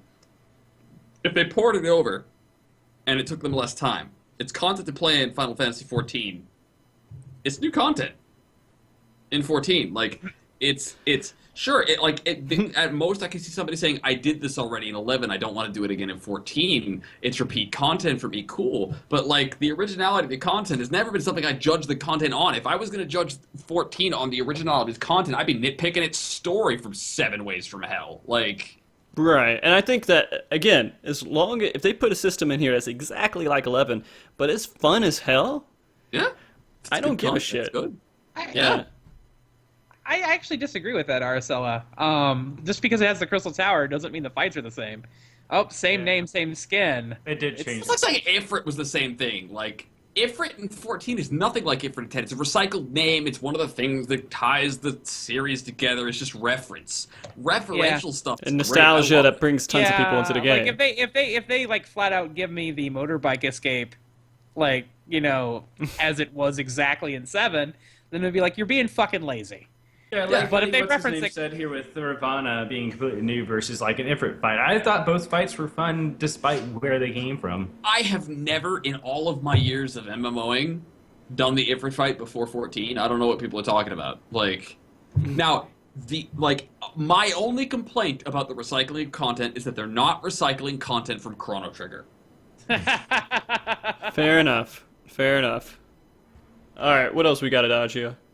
Dark Aeon wants to know no relic for new jobs. I heard, is that true? The only No, they relics definitely they don't didn't have- add Right. were the old relics for the new Yeah, they're not jobs. getting- Yeah, there's no Realm Reborn relics for the new jobs. So when the 3.1 drops and they add Heaven's Word relics, there will be relics for all the jobs. which is But I fine have a with me, question because- that expands upon that. Are you going to be not get the extra step ahead if you don't for the new No, job? yeah, you're just not. I'm a machinist, and I'd be okay being fucked an extra step because Like I I have didn't my do the work Paladin for relic. the relic. I have That's my the- Paladin relic, but I'm going to be probably getting on my Dark Knight. Does that That's a mean good that my question, Dark Knight because I isn't don't- going to have the extra step ahead? That's a good question, because I wonder if it's going to be based on quest completion, like if you completed another relic, or if it's going to be based on that class specifically. And you know what? Like, okay, so if it's class-based, if Machinist, Astrology, and Dark Knight are fucked and having an extra step, here's my, like, does it matter that there's an extra step? Like, I don't even know why they're building the extra I'm step, still because going to do it. I'm they still gonna do nerfed it. all the drop rates and stuff for the original relics anyways, right? I mean, Right, seriously, to me, it doesn't seem like it even matters because I I'm don't playing a think new the step class is gonna be anyways. big. I don't I think didn't the do step the is work for it, so if I change classes, that's kind of my thing, right? I just have to deal with that. Yeah, but like if my warrior relic was going to carry over and help me skip a step on, say, ninja, then I would say that the new classes should also have that same benefit.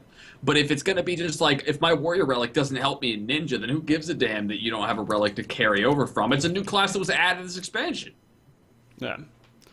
Just to clarify, Pepsi was good when it was back in the day, but then the game became too sweet, then I switched to Coke. Adagio? Coke's always been good. Okay, I- Poop, you said Pepsi, also water? I can't stomach Coke.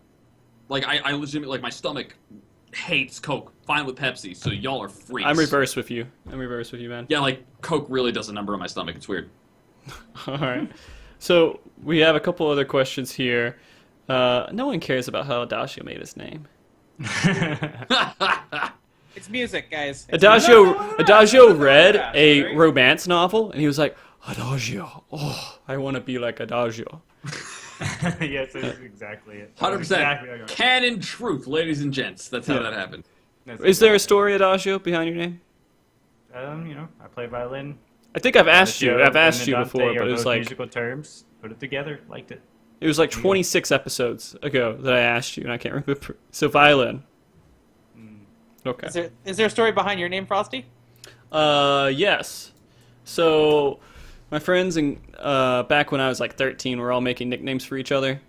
And I lived in a apartment complex somewhere, and I had a lot of friends, and I was the only person who was white, and so I was called Frosty. No. I actually, yeah. Exactly. Jury wants to know who doesn't want to be like Adagio. There you go. I There's mean, the answer to that question right there. Boom. On pretty that much train. everybody. Yeah, see, Evil really wants to be, but he can't be, so he goes the exact opposite is what it is. I am really glad I didn't have to be a paladin to realize the paladin sucks. Hey, I just got my paladin to 60. solo I'm actually taking, really enjoying solo it. taking with Paladin all through coils was fantastic. All right? I just hit 60 on my paladin. I'm actually really enjoying playing it. Is it? I haven't tried it. I think the heavens were changes were good. Was it?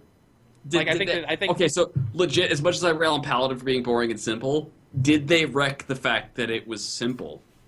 You have 3 combos now. It's still that all branch from the same start. Like you got.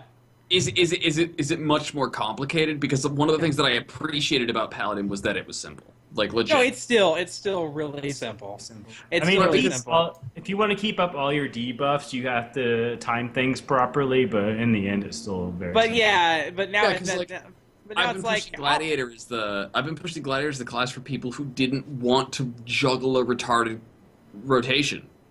right. No, and it's not all that complicated. Okay. It's really just I like really do think that they need to keep a class in the game that does not have a super complicated rotation. it's just no longer Riot Blade full stop. There's actually a third Right. hit after it, and it feels There's like something an else you actual can do. thing.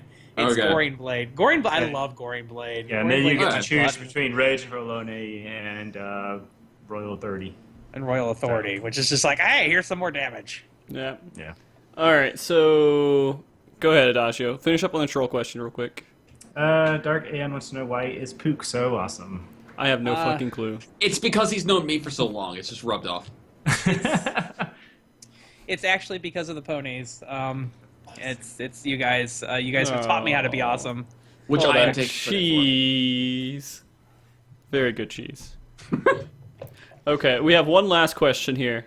It was just at the very end. Wyvern King wants to know, how do you guys feel about the balance between the healer jobs now? I think they're all balanced just well. I think But I don't play them. But I think they're all balanced. as a tank, I still get a little antsy when I come into a pug and it's a white mage. Not because white mage is bad, but because I find that Really? yeah, because I find that scholar and astrologians who are throwing those bubbles are in 4-man sub-rating content are just easier to work with, and though like that preventative damage works with me a lot more. Like white mages, I always feel like I am in a panic mode because I don't have that prevention. They're not doing that like I always see my health bar dipping lower, and a bad player, which is much more likely to pug than somebody that I know personally, is Every time I was queued up in a dungeon, I love my Dark Knight, obviously, from 30. Every time I went to low level, it was always with the freaking Astrologian, obviously, because they were leveling. Yep. And my health always dipped so much further than when I queued with anything else, because they have that one skill that gives them a more potent heal the closer to death you are. And I always got to within, like, 200 to 300 HP before they'd finally hit it on me. So I was always worse worried when I got Astrologian there rather than the white mage. the way Maybe it's a I'll go- paladin versus warrior thing. maybe like I go Maybe- into a pug I go into a pug Maybe and white mages work better as a paladin healer. maybe like I go into a pug and if the heal is a white mage, I give it 4 or 5 pulls, usually to the first boss, before I decide whether I'm comfortable dropping Defiance. I usually know with a scholar by the end of the first or second pull if I'm gonna hop into Deliverance and Deliverance tank the place to just get out of there faster. And with an Astrologian, I find that typically I just treat them like a scholar. I think a because lot they of can- the white mages aren't actually fully comfortable with the white mage changes too.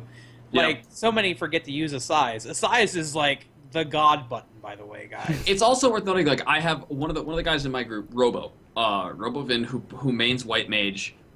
When he's not doing savage level rating content, he out DPSs DPS classes in Duty Finder. He pulls 700 to 800 DPS on the regular as a white mage. And I think that's pretty cool.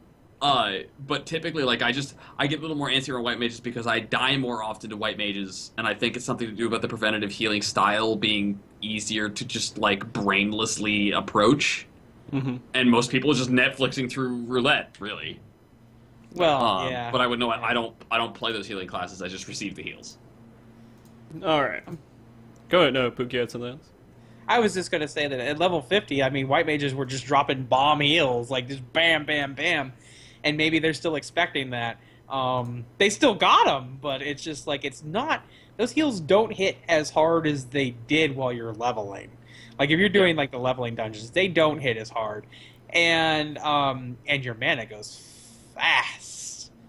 That's why I was like, Assize is the god button. Like when you can finally get to Assize, just fucking like every time you have it, whether you're doing damage with it or healing with it, just fucking use it. Don't forget that you have it. We're getting close to the end here, guys. We're getting close. Aww. We've had a wonderful discussion, by the way. I love you guys. You're great, man. Pook, Squeegee, you guys are a great combo to have on this show. No, You you're a guys- great combo to have on this show. I love talking. I think over so, food. too. I think so too. Adagio, look at his face. He was. He's like, man, I can't wait to get out of here. Can't wait to get my NyQuil and go talk to these raid people, Nah, so that maybe I can get I'm another good. raid group. I'm good. I really feel for Adagio. He's not feeling well, and he put it down. He's here. Yeah, I Adagio appreciate has you been- showing up, Adagio. You've been an awesome spectator, bro. There is one thing that I I'm the wanted. spectator. Yeah. I mean, there's actually a person named the spectator. Shouldn't steal his name. Okay. All right, Squeegee, Pook, you guys have some stuff going on, and I wanted to have a chance here for you guys to tell everybody about what you guys are doing. Go ahead and tell them what you guys are doing. You first, Pook. All right, so I stream each and every day. How about that? We are currently 241 days in to our daily stream. We do that every morning at 8 a.m. Pacific, 11 a.m. Eastern over at twitch.tv/Pookajutsu. Be happy to have you over there. And then also I started picking up some night streams on Tuesdays and Thursdays where we're playing, starting tomorrow at 5 p.m. We're starting Walking Dead Season 2. Sorry, I completely spelled your name wrong. And you spelled my name wrong. Oh, horrible. So if you happen to be around for either of those times, the ponies would be more than thrilled to have you there. And I'll keep a few decks for you. I'll have Okay. to watch that. Because today I got to unbox the like master collection of bags of dicks. Oh, you're pulling an optical. Oh. Thanks to Buddy. What's his name? I really appreciate the shipment of all of the dicks. Oh my god. Yeah. Squeegee. And No, go ahead. Sorry, Pook. Oh, I thought you were done. no, I was just gonna say, and anywhere on the internet at Pookajutsu. There. Oh, please. Yeah, and Pook's a great guy. He's one of the friendliest guys in the world. So if you need to talk to anyone about anything, he's there. Squeegee, on the fucking other hand. There's the segue. There we go. What you got, man? I too daily stream. Funny story. Like I've been into streaming longer than Pook has been into streaming, but Pook is actually the reason I stream right now. Like I'm not even gonna joke around. Pook is the reason I am in a daily stream. Pook is the reason that streaming has become something I can do right now. He got me into Final Fantasy. Final Fantasy is what got me into the daily streaming, the community I'm in. Like, that's the basis. The Scrubs is Final Fantasy 14. And we do a daily stream. We are exactly 50 days behind Pookajutsu in our streak. So in 9 days, on Pook's 250th day, I'll be celebrating my 200th consecutive stream without missing a single day. I know that sounds impressive. I still have no idea what I'm doing. You have a lot of ideas what you're doing, Squeegee. I have a lot of ideas. I do know that the Squeegee Scrubs, right? We put the ass in classic, we put the U in fuck, and we put the ick in dick. All right, that's all you need to know. Yeah. We have a lot of fun. We try and chill out. We're doing I just did a huge channel overhaul, we got a new intro sequence. I'm starting to branch out in other games without losing my delicious addictive love for Final Fantasy. And we're gonna be doing a big huge party stream. It's gonna be in a baseline 6 hours, and if the viewers are particularly cruel, they will extend the stream up to 12 hours. It's gonna be great. I don't know if anybody here was here for my, what was it, 13? No, it was 1,000. It was our 1,000 follower celebration. I cosplayed Alice in Wonderland, and I had fake balloon boobs. And there is actually immortalized on the internet in YouTube footage me popping these balloon boobs with a tack. And I honestly think that I might be at least matching, if not topping, that ridiculousness on our 200th party stream. It's been a life-changing experience. Like, Pook will tell you, I used to be the kid that would wake up whenever the fuck I woke up, and I would be awake at weird hours of the day, and I would get so focused on something I'd just lose it. I'm gonna put this in perspective without going into a very, very long story. Everybody's like, where the fuck is Milo? Where the fuck is Squeegee? That was how he used to be. That was how I used to be. Like, people asking where's so-and-so, like, I was that guy, just vanished off the face of the earth because I would just be sleeping. My sleep schedule would flip over, but, 200 consecutive days of me being in the same place at the same time. I didn't even have this kind of a record when I was going to school. This has seriously been pretty intense shit, and that's what we're up to lately is the ever-growing. We're doing a lot of role-playing stuff, actually. We do some horror, tabletop D&D style stuff. We do horror role-playing on Saturdays, which is probably, I look forward to that every week. I think that is one of my favorite streams of the week, is I get together with Pythagatron and Optical and Pluto Fairy and my old high school buddy Matt, and we do some horror role-playing, and it is really good stuff, and it's only been getting better and better as time goes by. On Fridays, we try and have a D&D stream. Our attendance has not been spectacular lately, but we've been pushing a whole tabletop role-playing game community, and there's a lot of people that show up, and it really has been, I've said this already, but it's been life-changing. I seriously can't describe how much I owe the Scrubs pretty much any of my adulthood nowadays. Sure, every morning at 8 a.m. on twitch.tv/EvilSqueegee. You can catch me at Twitter on twitter.com/EvilSqueegee. You can catch me on Facebook at facebook.com/EvilSqueegee. And you can catch me at YouTube at youtube.com/ Good Squeegee. EvilSqueegee Roar, because some asshole took my fucking name and he hasn't posted in 6 fucking years, but screw me, It's just right? like people who fucking buy a house and they're like, I want to fucking keep the house forever. Say it. Fucking, it's all Adagio's fault. Oh god. I actually stole that YouTube moniker. Yeah, he's actually that. Yeah. Hey, So, speaking about assholes, Adagio, let's talk about history. Let's talk about you. I know you're not feeling well. Really, Adagio helps us out a lot here on the show by trying to make sure that he comes in and the communication between you guys and us can actually happen, while trying to also be a part of the discussion too, which sometimes when he's feeling not so great like today, it's a little bit harder for him, but Anyways, And he's trying to replace me more and more by Moobot. I'm trying to just get Moobot to help out a little bit and Yeah. take a little bit of stress off.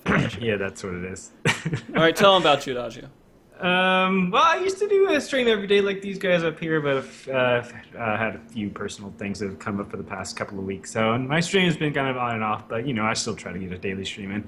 But anyways, you can find me at Adagio on Dante. So Adagio_on sorry, for Twitch. Adagio on Dante02 for Twitter. Same for... I can't even think right now. You can find me on YouTube and Facebook. Links are too long, but you can find all that information at my Twitch page. And there you go. Yeah. All right, and speaking about... Go ahead. When is it we can find you live? Like what time? Usually about the same time as this show. Around Usually start 6:30, about 7:30 usually Pacific. start about 9:30 Eastern, and Yeah. usually go until about 1 Right. 1 a.m. Eastern. So One day I might actually stay up late enough to see you. one day. One day. Like, for this show. For this show, yeah, exactly. Adagio does put on a good show, though, guys. Check him out. He loves talking to you guys, so if you guys ever want to just talk to somebody, he's up for it every single time. I think there's one time Pook was on my stream. He flipped sides like 3 or 4 times before he finally decided he wanted to stay on my side or something. I don't even remember what the discussion was about, but everyone was attacking me, and then you started attacking me, and then you were like, "No, I'm going to attack you," and they're like, "No, I'm attacking you." I don't even remember anymore. Oh, you got a cute little offline screen. That's really nice. Thumbs up. I appreciate it. Yeah? Good work. Good work. I approve. All right. And Furpiece. for people, Furpiece has done a lot of stuff for you guys. Give him a shout out. Rest in peace in his Final Fantasy career, though. He's moving on the greener pastures. Yeah. Oh, Gilly. If you guys enjoyed this show, of course, follow the show. That would make sense. So, I do want to let you guys know, next week is going to be our show where we have Mr. Happy on. And we're doing a one-on-one interview with Mr. Happy. And we're going to be talking about various different things, such as the future of streaming with Final Fantasy, the hit kind of all about Mr. Happy, just his startup, how he was, I guess, became who Mr. Happy is now, the Dream Team, all those things that you might have interest in. If you just saw it pop up right there, if you have questions for that show, please click on that link and go ahead and give us as many questions as you can before the show happens, just so we have that already prepared. And I also want to know what you guys want to know. And so if you want to know stuff about Bard Machinist Show or the Savage discussion that we're going to have, fill out that information so I can build the show around the viewer interest. So let me know. Click on that link. That's exactly why I made it, so I can know what you guys want. We need to host somebody. And the one thing that we do when we host somebody, that we've been trying to do at least when we host somebody, we like asking questions and discussing and talking about a lot of stuff on the show. So when we go host someone, we want to say, hey, here's a random question, and make them answer it. So instead of like a phrase or anything else, all I want you to do is when we host this person, whoever this unfortunate soul is, ask him whatever question you want to know about him. Just if you want to know what his favorite food is, ask what his favorite food is. If you want to know what the color of his eyes is, color of her eyes is, I don't know who I'm hosting yet, then ask that. And so, You know what my favorite question is to ask in scenarios where like someone's like, ask anything, right? You know what my favorite question is? I like to ask, who wrote your favorite book about tubas? about tools? Tubas. Oh, tubas. Yeah. Who wrote your favorite book about tubas? Tubas. Yep. You know what? I want to send a host over to Raze's way, because Raze's a great person. The Moolah Mama. Yeah, and she has supported us plenty. She was actually in the chat earlier before she started her stream. And so I'm going to send a host over to Raze's way. And the one thing I will say about Raze is that she's a family-friendly stream, so go in there and just respect that. If you don't want to watch that, probably don't stay around for it, but she is also a great person just to talk to. As a bona fide addicted to cussing motherfucker who cannot open his fucking mouth without swearing once, Yeah. I like that show enough to show up and not swear Yeah. and hang out and have some family-friendly fun. Like, the show is that good. Yeah. So if I can do it, you don't have a goddamn cocksucking excuse. You motherfucker. You motherfucker. Thank you, All right. everyone, for watching. Thank you guys for being on the show. You guys have been excellent, by the way. I have loved having you guys on the show. Adagio is always on the show. He's like that guy that will be here, that little puppy, no matter what. It's been He's like fantastic that annoying being younger here again. cousin. I have the lost dog. I'll just hump your leg and then go sit in the corner somewhere. Yeah, and so when you go in there, ask her a question. Ask her any question you I want to can't ask her. ask her my question. She already knows how to say my name. Then how do you say your? I don't know. You'll figure it out. Adagio, come on, you can do it. All Just right. ask her. Ready? Repeat after me. Ready? Why does your left sock not match your breakfast food? Yep, exactly. It But does. What thank if you it guys does? for all of your support. Thank you for watching the show again. Thank you guys for being on the show. You guys are all fucking wonderful. I love you. This is the reason why I do it. And I hope to see you again next week for our next show with Mr. Happy. And you guys, please enjoy Raze. I'm going to sit here and Squeak and wave. Frosty. Fuck You you. offended me. I'm I'm not coming back. I'm waving for 15 seconds. I don't care what you're saying. This is my goodbye stuff. And so for 15 seconds, I'm waving to make sure everybody can see it before we leave. You guys have a wonderful night. Ponies and scrubs and Bye, frosty ponies. Bye, people. scrubs. Thanks for showing up. Thanks for being awesome. Thanks for everything. Okay, God, I feel like we need to call a doctor for Squeegee. All right. I hit the host command. Host has gone through. I'm going to stop.